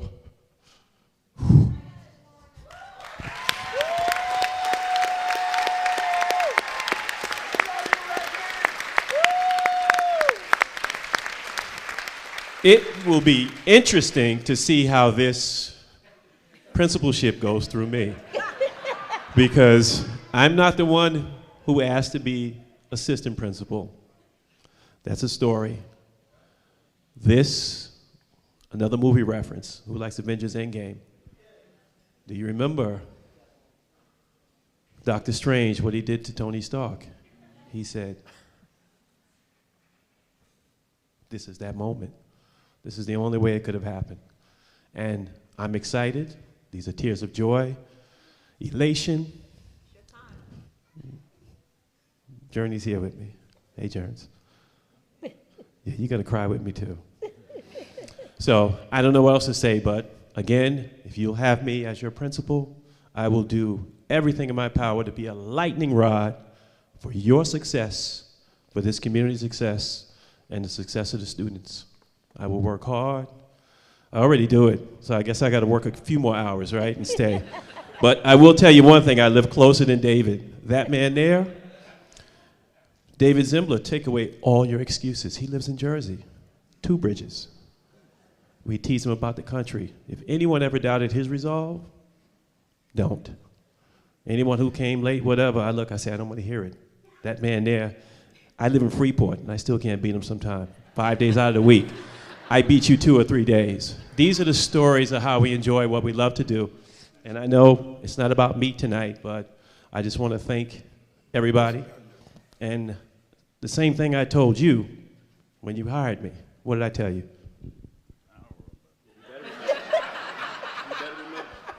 I'm getting. You better remember.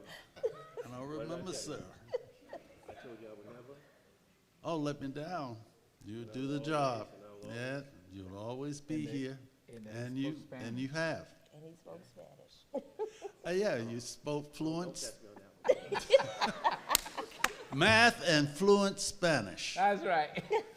Young man straight out of college and had a promising future. And this is the moment, as you said. That's it. Listen, thank you. Enough of me. It's not my last thing. It's not about me. Somebody has to be in that chair. It happens to be my turn. I'm going to take care of it, do everything I can to make sure it's ready for whoever the next person may be. But again, it's not about me. It's about what I can do to help this community and these kids. Thank you.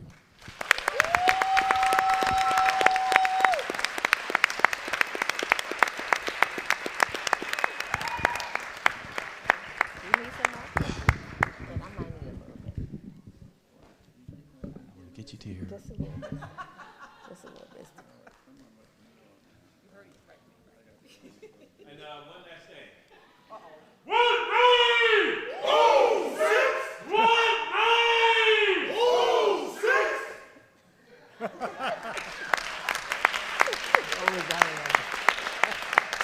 That's the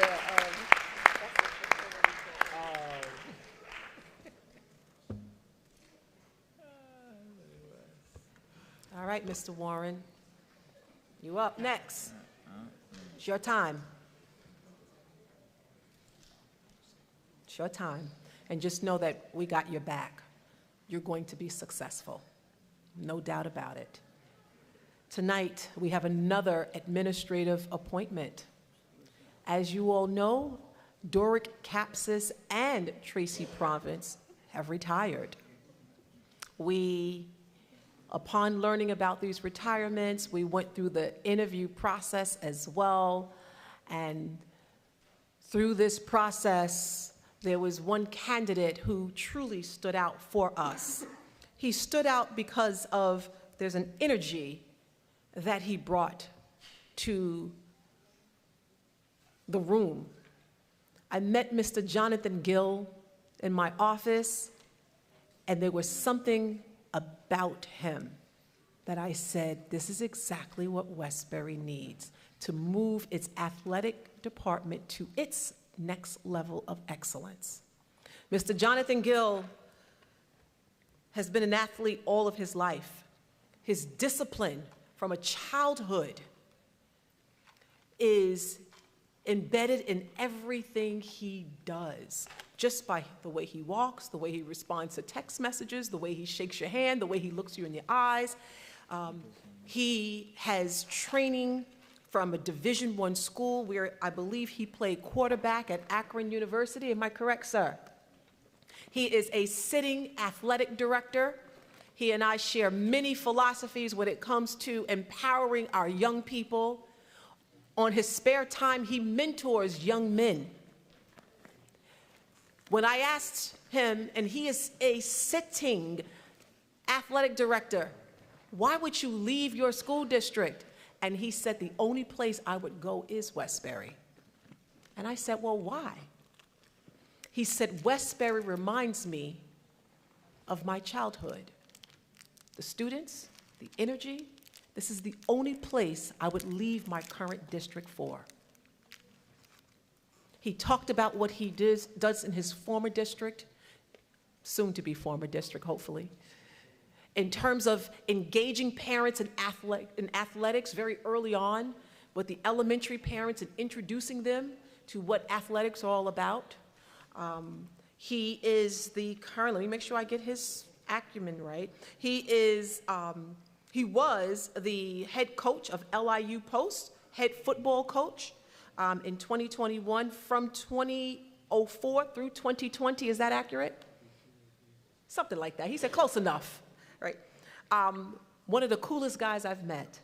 Mr. Jonathan Gill, I just want to say welcome to the Westbury family. I am so confident that your skill set, your discipline, your courage, your dedication, your commitment to excellence will bode well here. And so I'm excited to introduce my community to you and introduce you to my community. I think you're a good fit, and I look forward to seeing what it is that you are going to do in our school district. We wish your wife was here, your daughter, his daughter's name is Winner, W-I-N-N-E-R. That's just the attitude that he has, a winning attitude. She's a beautiful baby girl, and I know that we're going to see her very soon because she'll be a part of the Westbury family. That is who we are. Board of Education, it is my honor and my privilege to introduce you all and to make the recommendation that Jonathan Gill becomes our new athletic director district-wide for the Westbury Union Free School District.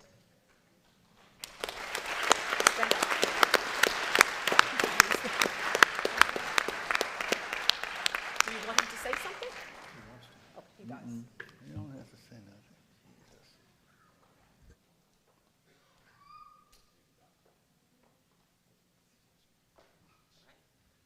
Everyone, this is Mr. Jonathan Gill.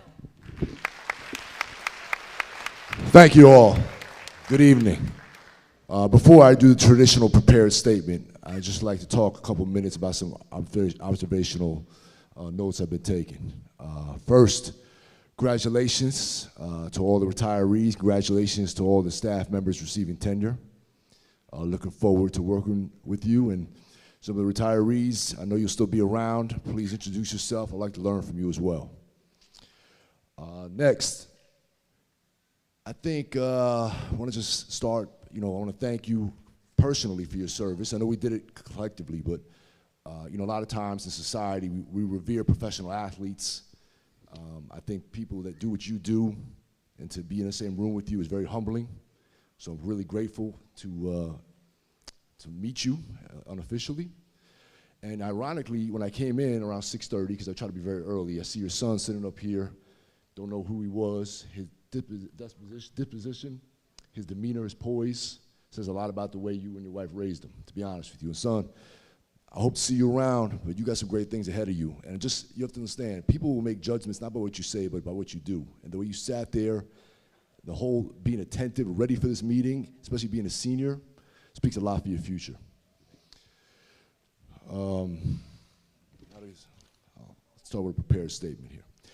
I'd like to thank, the Board of Education for their confidence in me, for the opportunity to join the Westbury Union Free School District. I'd like to thank Dr. Chase, Dr. Bloom, and the rest of the administrative team for your support throughout this process. From my first interaction with staff members on the Zoom call to coming to the high school, it was very clear that Westbury has a special place due to a strong commitment to students, families, and community. I'm honored and excited to join the Westbury community as Director of Athletics, Health, and Physical Education. I look forward to working alongside our students, staff, coaches, families, community members, parents, to continue building programs, provide opportunities for students to grow as learners, leaders, athletes, and individuals. I believe athletics, health, and physical education play an important role in developing the whole child. I'm excited to expand opportunities that support student success both in and out of the classroom. Thank you for your opportunity. I'm looking forward to getting started and serving the Westbury community. All right.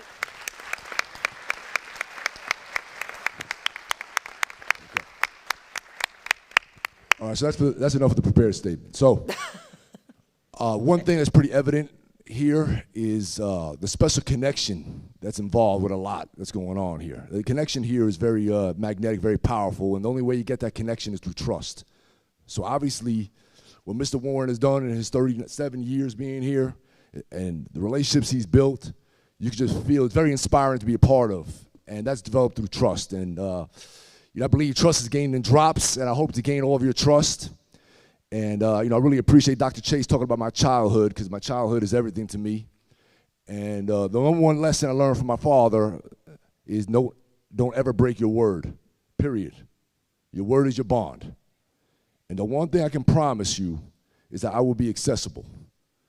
A lot of people will have my cell phone number. I will answer you anytime, any place. I promise you to be accessible. And I also promise not to break that promise. All right, but thank you all for your time. Thank you. I look forward to working with you.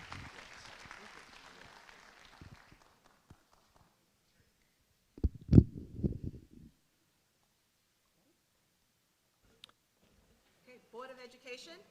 This is Mr. Jonathan Gill. You had a chance to meet with him. Community, you've had an opportunity. I believe WAS has something to say. WAS is our administration union, our president, and my Nick fan partner, Robert Chambers. You know, Mr. Gill, just want to say on behalf of Westbury Association of Administrators and Supervisors, welcome to the district. We are a close-knit group, and as Dr. Chase said, we think you will fit in wonderfully, and I look forward to working with you in the leadership role. Welcome.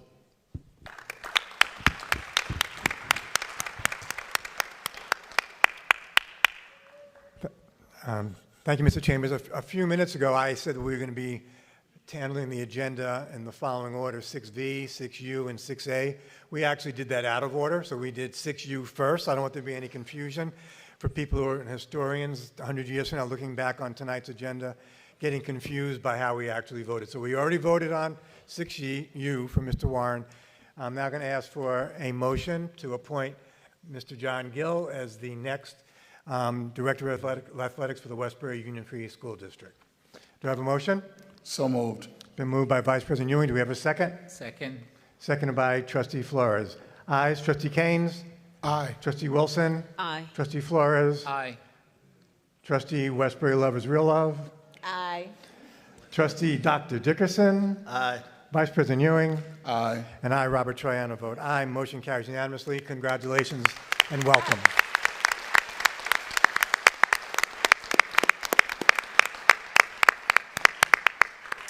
My, Mr. Gill. You know what I'm saying? You do, right? Thank you. Thank you. Good grief. Thank you. If you don't know, ask somebody. Welcome to the Westbury Union Free School District family, Mr. Gill. We're looking forward to working with you. And thank you for choosing us.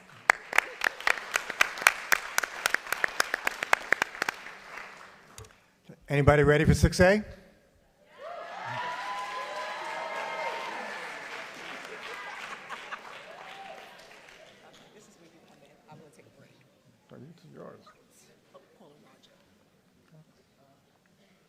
Dr. Bloom, I'm going to ask you to help me with some of the tenure.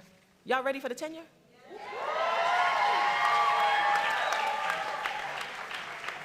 Dr. Lewis, let me ask you a question. Are Malvern meetings this festive? We do not play at Westbury when it comes to celebrating folk. And so when we wrote that priority on celebrating our staff and faculty, we're there already. And I don't know how we're going to pump it up even more, but I'm looking forward to that because I think that is what defines who we are. You said 6A? Just looking for. So I'm going to ask Dr. Bloom if he can help me. 16. If he can help me out just a little bit, because we have tenure recommendations this evening.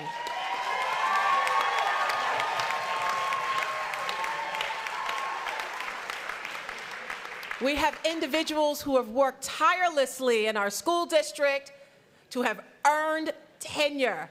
And so they have a lifetime appointment here, and we just want to welcome them officially to the Westbury Union Free School District family. So Dr. Bloom, I am going to, Dr. Bloom? Can you take it from here for me? So, just like Mr. Gill got us fired up and ready to go, it is time to recognize 25. That's right, 25.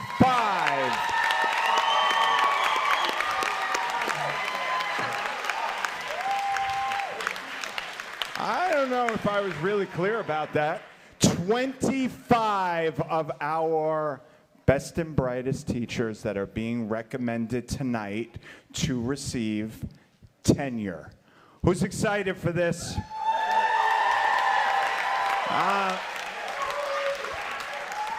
So I had told Mr. Gill that at some point this place was going to explode. Are we ready to tear the house down and honor our 25 teachers?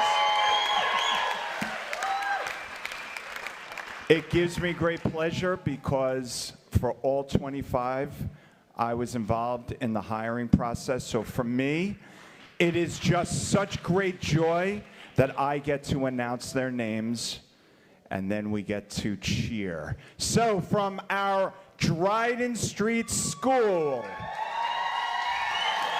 we have Dario Bernstein, educational technology teacher. Paula Gilman, reading teacher. Jessica Goldberg, who is an art teacher at Dryden at the middle school. Jennifer Perdomo, elementary education teacher. Who is ready for me to announce for Drexel Avenue School? We have Christopher Casone, elementary education teacher. Also one of the most diehard New York Knicks fans you will meet. How about Dawn Hine, our library media specialist? From our physical education department, Anthony Servideo. And from our reading department, Lauren Sorrentino. Wow.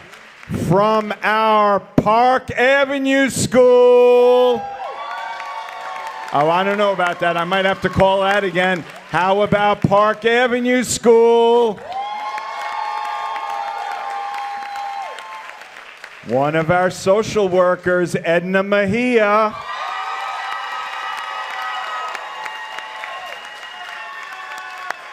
One of our elementary teachers, and let me point out, proud Westbury High School graduate, Cindy Reyes.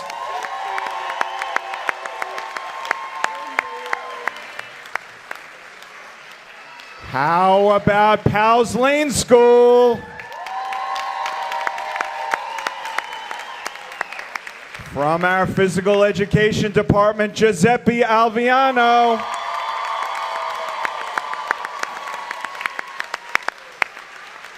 One of our elementary education teachers, Candace Lombardi.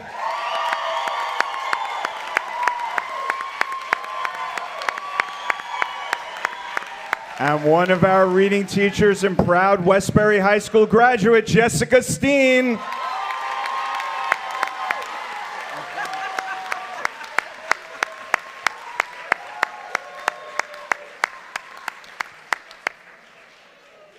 How about the Westbury Middle School?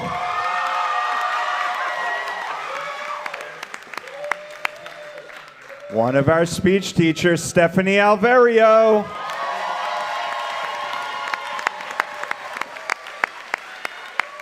School psychologist, Dr. Spencer Hyman.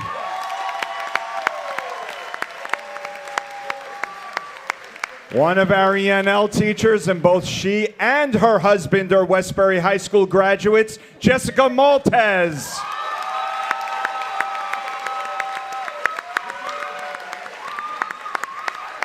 One of our social workers and proud Westbury High School graduate, Keith Moody.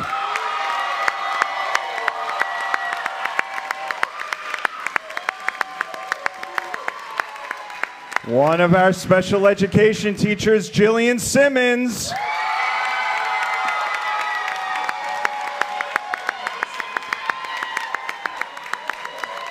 And one of our world language teachers, Rebecca Weaver.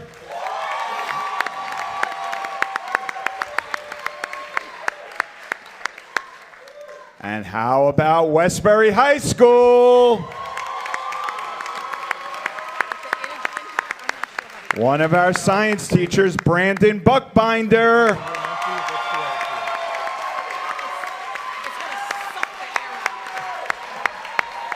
One of our world language teachers, Adriana Devers Rodriguez.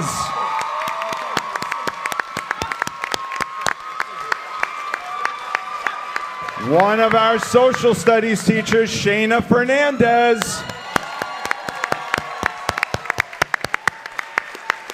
One of our art teachers, Natasha Kornashevsky. One of our social studies teachers, Rachel Searles.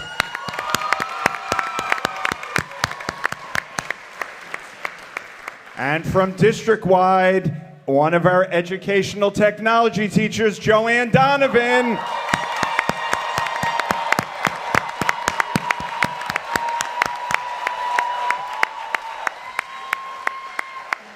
Let's give a big round of applause for the 25 teachers that we just acknowledged that are about to have the vote taken for tenure.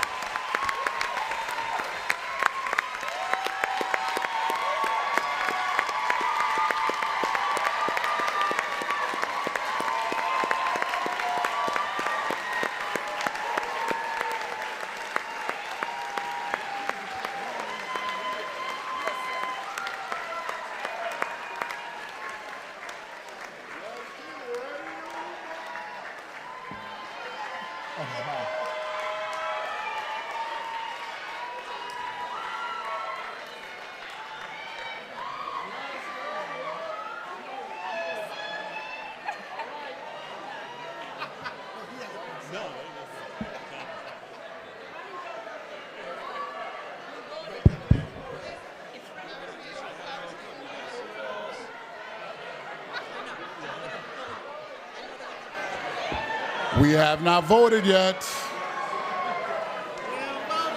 We have not voted yet. Yeah, you can't leave yet. You can't leave yet. We haven't we voted. have not voted. We have not voted. Break the lights. We haven't voted. We haven't voted.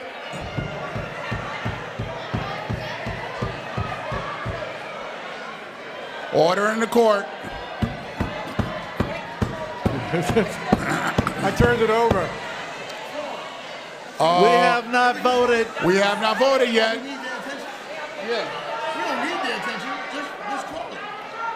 Okay, can everybody? We have not voted. Please. Can we have everyone be seated, please?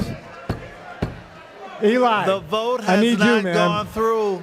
Please. Eli speaking. We haven't voted yet, so everyone remain seated. There you go. Everyone remain seated. We haven't voted yet, so yeah. Can everybody please be seated? So we haven't voted for tenure yet? It's so... I love it.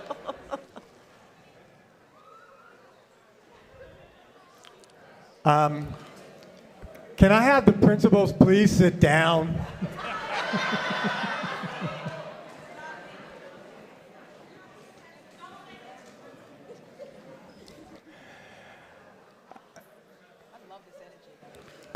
Reggie Warren to the principal's office. Reggie Warren to the principal's office. I know at this point it's a mere formality, but we really do have to vote to make this official, okay? So, can I have a motion?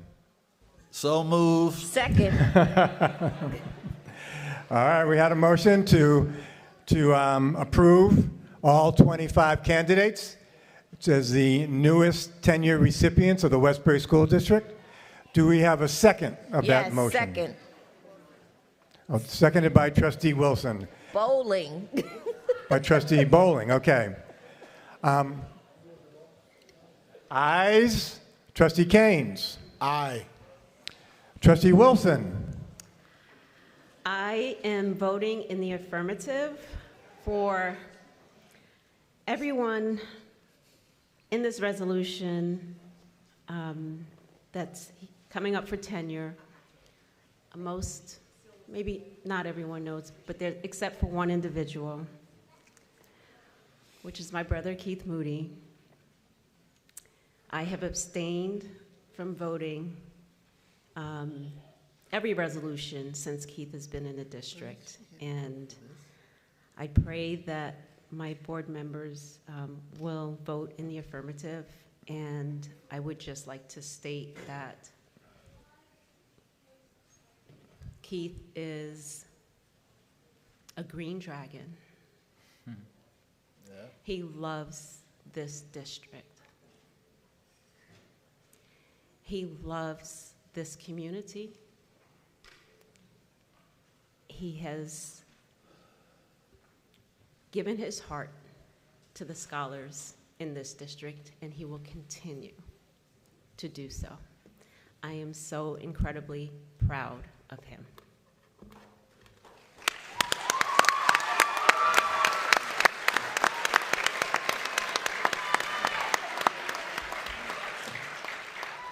So this may go down as the longest vote from a board member, so I'll pass it on.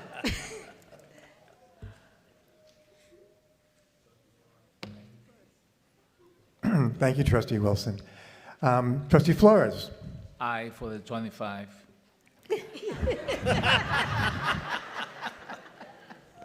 Aye.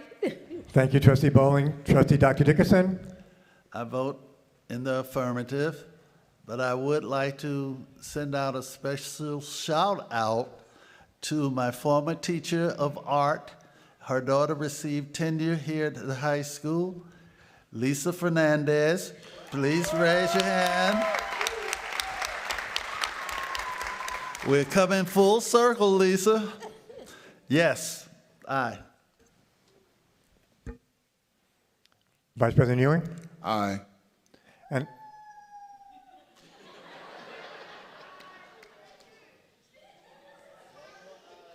And I, Robert Troiano, vote aye. Congratulations.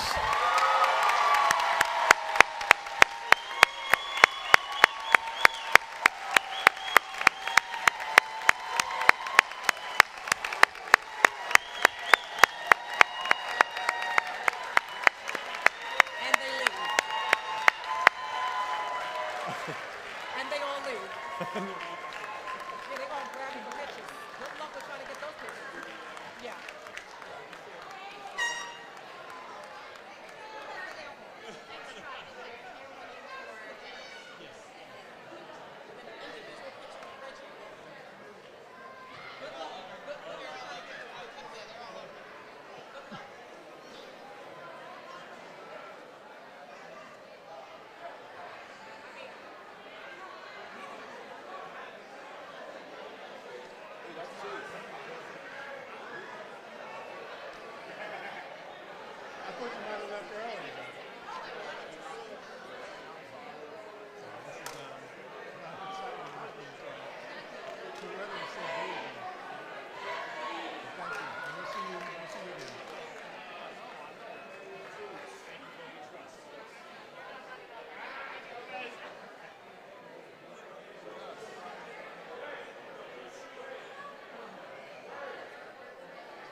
Oh, they having some tenure things was going on. Oh boy.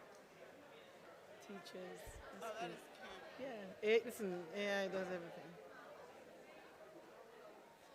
Wow.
Special ones, but I think the other ones are just everything else up. So, yeah. Just run, wrap it all up. One and done. One and done. This is cute. It is cute.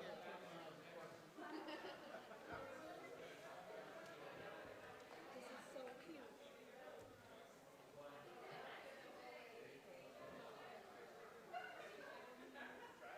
Oh boy! Come on, sit down, Bowling. Bowling, sit down, Bowling. Come on, sit down, Bowling. So moved. TCU, Michigan, what's up? Hi, Michigan. How are you doing? How's TCU doing? You ain't been there yet, so we can talk about this good. You don't even know what it's like. 2 weeks from now.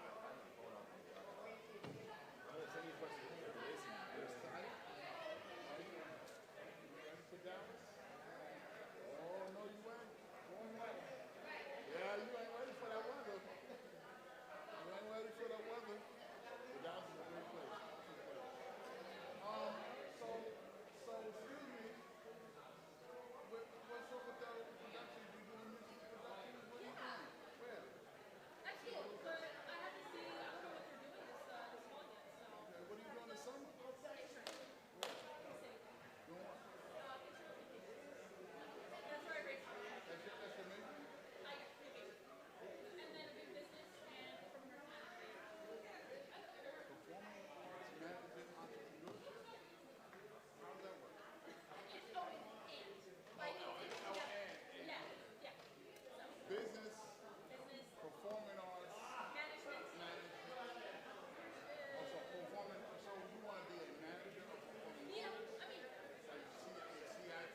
supposed to talk about. She over there talking about, I'm like, I didn't get a chance to talk about fundraising. She didn't put that on the agenda. We got a vision. You don't have money, but you got a vision. We got a vision, but we can't buy no glasses. Well, first order of business is to do those letters, right? Doesn't cost no money. It doesn't cost us money. But for me, I didn't foresee it being done thorough enough for it to be actionable by the 17th. That was my. No.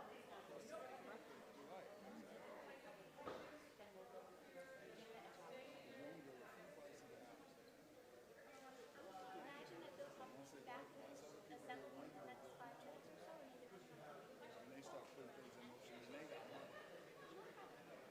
Charter State got a lot of money. All these private equity firms backing this Charter State. Okay,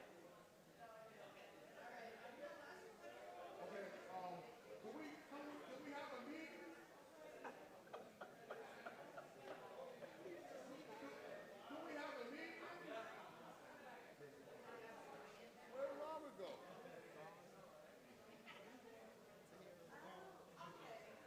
Could we have a meeting? Beverly, could you gather the troops? Could you get Robert? Yes, you are. You're gonna be here all night. Come back. Well, I'm gonna be here all night.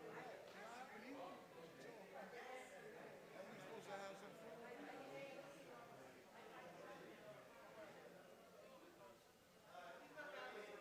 Huh? Well, he needs to get over here. We got 4 right now. We got 3 right now. Let's go. Let's go.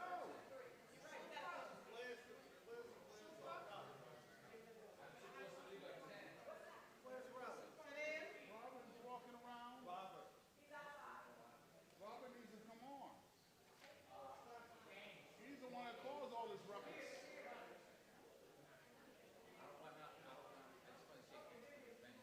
Okay, all right. Don't get cut. Michelle, don't get cut.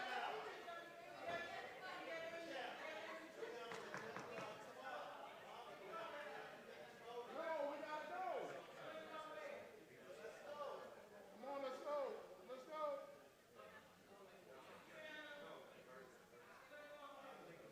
Come on, have a seat. Yeah, you didn't block both the other items.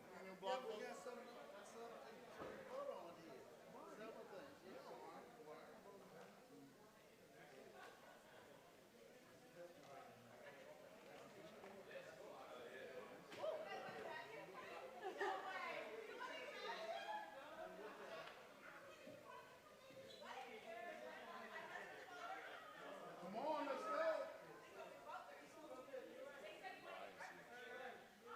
We're almost done, Eli.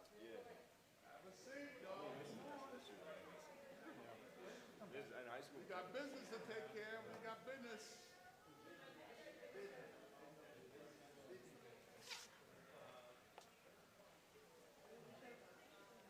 All right, we can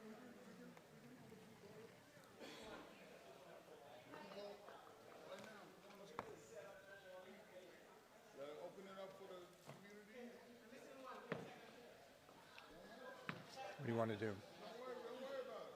You're not up for it.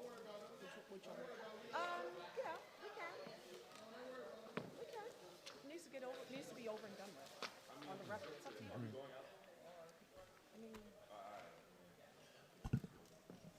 I'm gonna just wear a suit, it's fine. are you guys doing your senior thing tonight? Oh, no, they already did. These are my first. Oh, okay. Are they speaking at the board? Oh, yeah, no, after we graduated, yeah, because they all got the seal of. So these are, so you all have the seal of civic readiness. Stay right there. Oh, we gotta give those out too? No, no. Well, no, no. Well, that's So are we back? So Board of Education and those who are here, and there are people watching as well. Earlier in the meeting, we asked the students, the scholars, excuse me, who received the Seal of Civic Readiness to please stand. I don't know where y'all were. I don't want to know where you were, but you're here now. And so we just want to take a moment to ask you to stand, as we did earlier. Ladies, stand and be recognized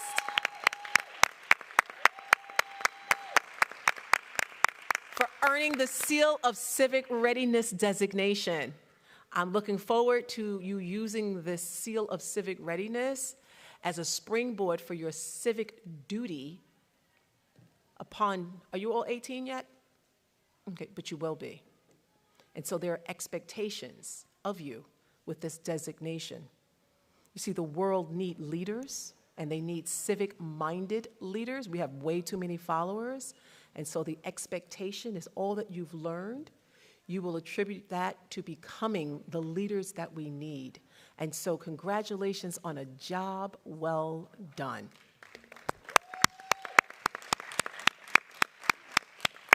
These ladies will be graduating. They are friends of our ex officio member, Mr. Eli Hunt. They'll be graduating they'll be graduating next week. Do you all have the designation for Seal of Biliteracy, any of you? Oh, yeah, I want to say Emily Soriano has a Spanish and English, Thank so you. she also has the Seal of Biliteracy. So congratulations. So 2 seals. 2 seals. And have any of you taken any IB courses? No, that's okay. That's good too. We acknowledge that as well. Congratulations, ladies, and thank you for hanging out and waiting.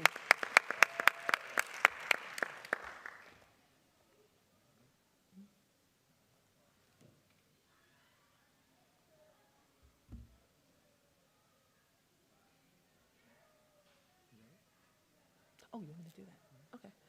As part of my report, I just want to follow up on comments that were made at a May 12th meeting where the school district immediately initiated an investigation because the comments that were brought to our attention were very concerning. And so I do want to just respond to those May 12th comments, if you just please indulge me for a couple of minutes. At a May 12th, 2026 Planning Action Board meeting held at Westbury High School, Ms. Isabella Lomax, who identified herself as an executive member of the Westbury PTA, addressed the Board of Education and Community during the public comment portion of the meeting. Ms. Lomax stated that concerns had been shared among parent groups regarding the hiring and supervision of security personnel, in particular, Arrow Security. Interactions between male security guards and female students, safeguards, and she also asked about safeguards in place to protect students, procedures for reporting concerns, investigative protocols, and the policies governing appropriate interactions between security personnel and students. We felt that it was important that we respond to that. I see that people in the audience are also nodding in the affirmative because those were serious accusations made. And so the district did its due diligence in investigating them. Ms. Lomax stated that 2 parents had used the term grooming to describe alleged interactions between male security guards employed by Arrow Security and female students. It was described that these alleged behaviors as providing lunch, offering compliments, and engaging students in conversation. Given the seriousness of those allegations, we immediately initiated a comprehensive investigation on May 13th. Come on down. Hey, sweetheart, how are you? I love it. Woo, that baby girl made you run with them 4-inch heels on too. Wow, I love it.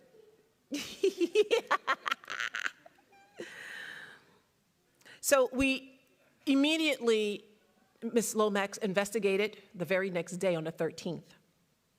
That morning, it's important that we highlight that the supervisor of security, Jennifer Doyle, reported to Westbury High School, and she convened an emergency meeting with Arrow security personnel to address those concerns that were raised at the board meeting the previous evening. She contacted Arrow Security's Long Island Regional Vice President, Sean Walsh, as well as Mr. Brian McGlockian, who's also a vice president. Both individuals responded immediately and came to the high school to participate in the investigation. Recognizing the potential impact of those allegations could have on the professional reputation of their organization and the employees, Arrow Security also independently launched its own investigation in conjunction with the district's effort. As of today, June 16th, nearly 1 month after those concerns, or more than 1 month after those concerns were publicly raised, not a single parent, not a single student, not a single staff member, administrator, nor community member has come forward with information that substantiates those allegations that were presented at the May 12th meeting. At that meeting, Ms. Lomax was encouraged by the board president, Robert Troiano, and myself to ask any parent or the parents with direct knowledge of inappropriate conduct to please come forward. Ms. Lomax also indicated that these concerns had been discussed among teachers.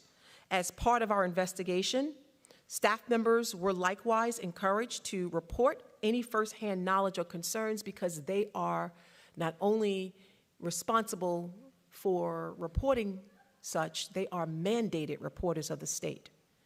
To date, no one has provided information that would support the claims that were made during public comment. The district did receive one complaint, however, regarding an alleged verbal tone that was used by an Arrow security guard while addressing students who were in the hallway during instructional time. During the course of that investigation, it was determined that the students involved had submitted written statements expressing concerns regarding the interaction. The statements were emailed to Dr. Christy Thiel on May 4th, and Dr. Christy Thiel then emailed to Supervisor Jennifer Doyle and Assistant Supervisor Zanetta Dean for review and follow-up. Following that particular investigation, corrective action was implemented in collaboration with Mr. Sean Walsh and Mr. Brian McGlockian. The parents of those particular students involved were also contacted and provided with the findings of our investigation. It is also important to note that one Arrow security guard voluntarily resigned from Westbury High School during the investigative period. He expressed concerns about being associated with allegations suggesting inappropriate conduct with female students and did not wish for his professional reputation to be damaged by unsubstantiated claims, end quote. As a result, the district temporarily lost one security guard. On May 22nd, 2026, I received an email from the president of the PTA Council. The president raised concerns similar to those that were presented by Ms. Lomax at the May 12th board meeting. In response, on May 24th, I asked that any parents with direct knowledge or firsthand information come forward so that those concerns could be properly investigated. To date, June 16th, I have not received a response to that request, nor have I received any additional information from the president that would assist in further investigation. At this time, the investigation remains open should any individual choose to come forward with credible information.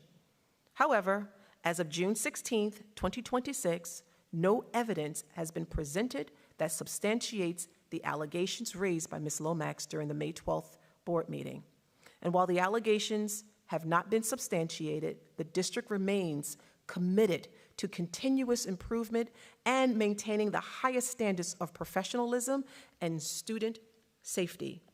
Accordingly, Arrow Security has provided additional training focused on de-escalation techniques and professional conduct.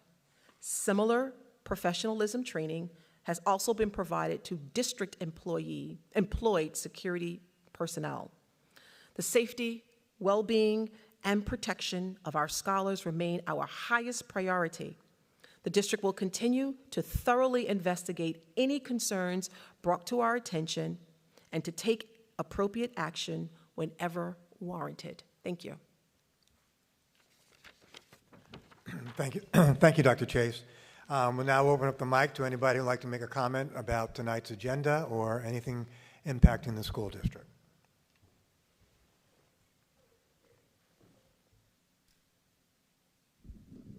Good evening. Chester McGibbon, 502 Alicia Drive. Mr. President, I noted that the superintendent mentioned that school will be closed next Friday, Juneteenth. This Friday. This Friday. I also note, Mr. President, that Nassau County is perhaps, if not the only county in the country, but among the only county that does not recognize Juneteenth. I know that, Mr. President, you wear many hats, one of them being a county legislator. Could you please update us on how the move to rectify that misdeed, how is that going? Well, we'll begin by correcting the record. I'm not a county legislator. I'm a town councilman in a town that does recognize Juneteenth, and this Friday will be a day off for all of the town employees. Nassau County, you may have seen that, I think it was it was one day last week, I don't remember exactly what day. There was a protest outside the county legislative building that was led by residents as well as the CSEA, the primary union within the county, asking the county executive to propose making Juneteenth a holiday for the county. He has refused to do so without simultaneously removing an existing holiday from the list of holidays that are celebrated by the county. And that's all I can tell you about that. Thank you. I hope it remains alive. But let me just shift to agenda item 7. So let me just take that opportunity to actually turn the mic over to Robin, who is organizing a Juneteenth celebration at Bunkie Reed Park on behalf of the NAACP. So we will have a program on June 19th, Friday, June 19th. The program will start at 11 a.m. and we will actually raise the Juneteenth flag at 12 noon, and that will be at the Bunkie Reed Park in Newcastle. So please join us on June 19th at 11 a.m. at the Bunkie Reed Park. Thank you. Yes, just what was mentioned regarding the IRA security. I see here that agenda item 7J, that it says withdrawn. Could you just, is what that withdrawal means? Was it approved first, then it's withdrawn? Could you just enlighten us on that?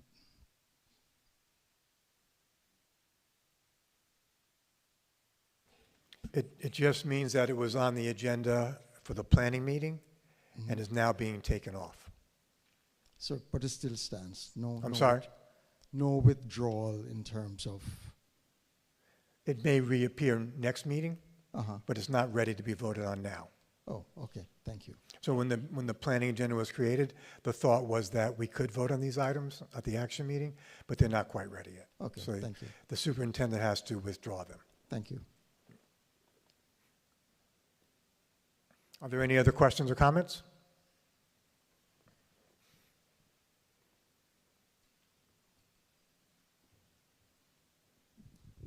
Good evening, Isabella Hamilton Lomax.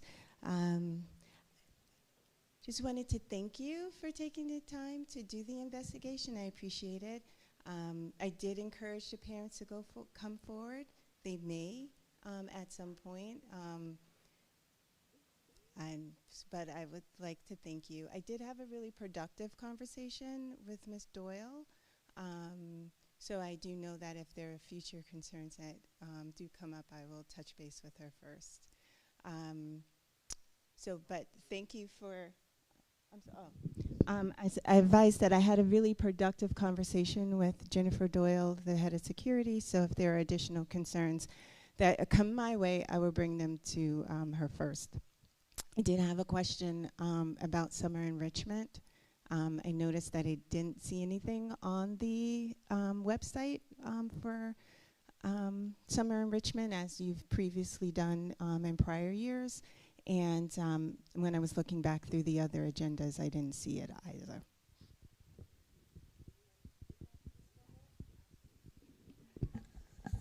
Okay, so our summer programming was delayed slightly just due to our relationship with BOCES and wanting to get everything board approved before we publicly announced it. The BOCES process does require that we board approve, then they also board approve the contract. So it's a multi-step process. So Ms. Macione is poised as our K-8 summer coordinator yet again. She's truly excellent at this position, so she is going to be spreading news far and wide, but I'll give you a special preview right now. We are going to be running a few different programs this summer. We are going to be doing both intervention and enrichment programming. So for intervention programming, we are going to be running what's called the Westbury Future Makers Lit Camp.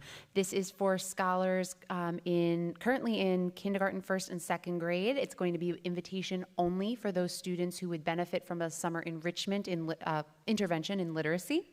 And that's going to run for 4 weeks, Monday through Friday, 9 a.m. to 1 p.m. Simultaneously, we will be running the Westbury Multilingual Learner Academy. Again, this is another invite-only program, and it's targeting our scholars who are at the entering and emerging and then some transitioning levels for the NYSESLAT assessment.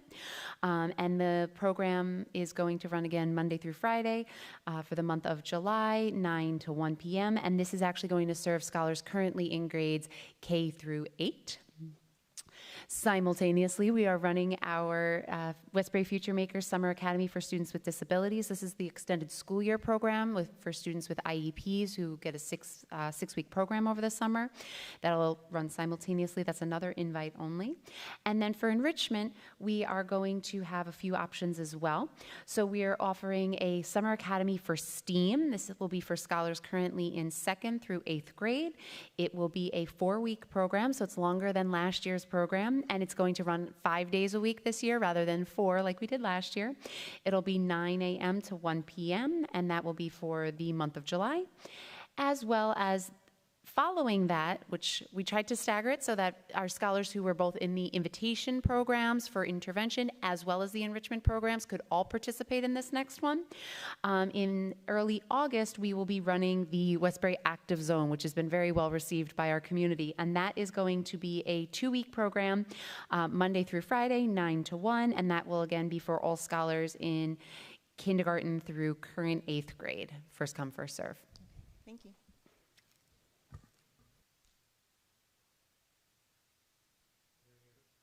Are there any other questions? Seeing none, we will move to the rest of the voting agenda. We have already voted on items 6A, 6U, and 6V.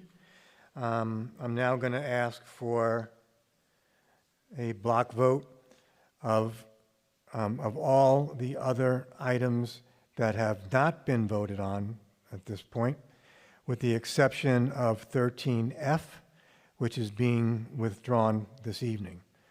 Do I have a motion to approve a block vote as specified? So moved.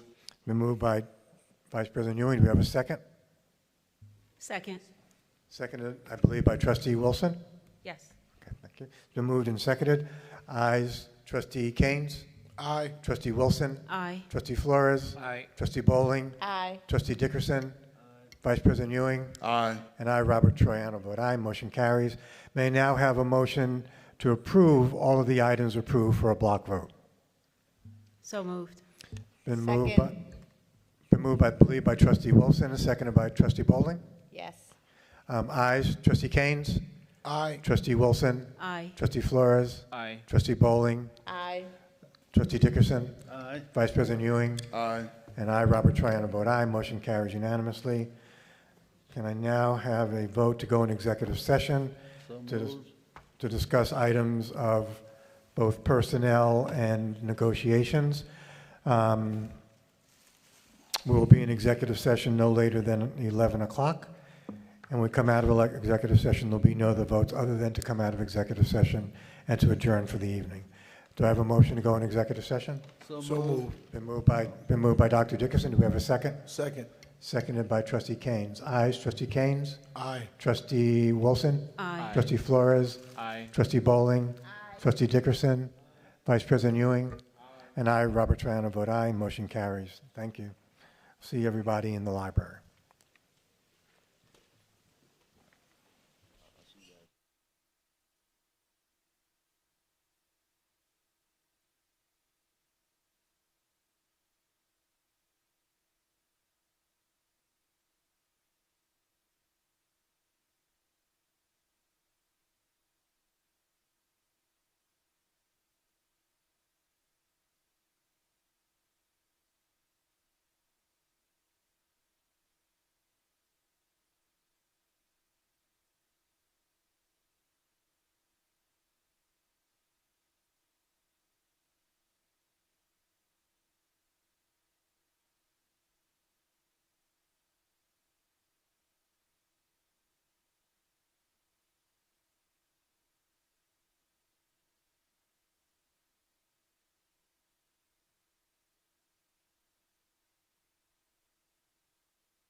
Okay, can I have a motion to come out of executive session? Been moved by somebody, I don't know who. Thank you. Second. Seconded by trustee Flores. Ayes. Trustee Keynes. Trustee Wilson. Aye. Trustee Flores. Aye. Trustee Dickerson. Vice President Ewing. Aye. And I, Robert Triano, vote aye. I want to note that trustee Bowling stayed with us through executive session, but left right after it was over. So we'll continue without her. Can I have a motion to adjourn for the evening? So moved. Moved by Vice President Ewing, second. Second. Second by Trustee Trustee Wilson. Ayes. Trustee Keynes. Aye. Trustee Wilson. Aye. Trustee Flores. Aye. Trustee Dickerson. Vice President Ewing. Aye. And I, Robert Triano, vote aye. Motion carries. Thank you and good night, everybody.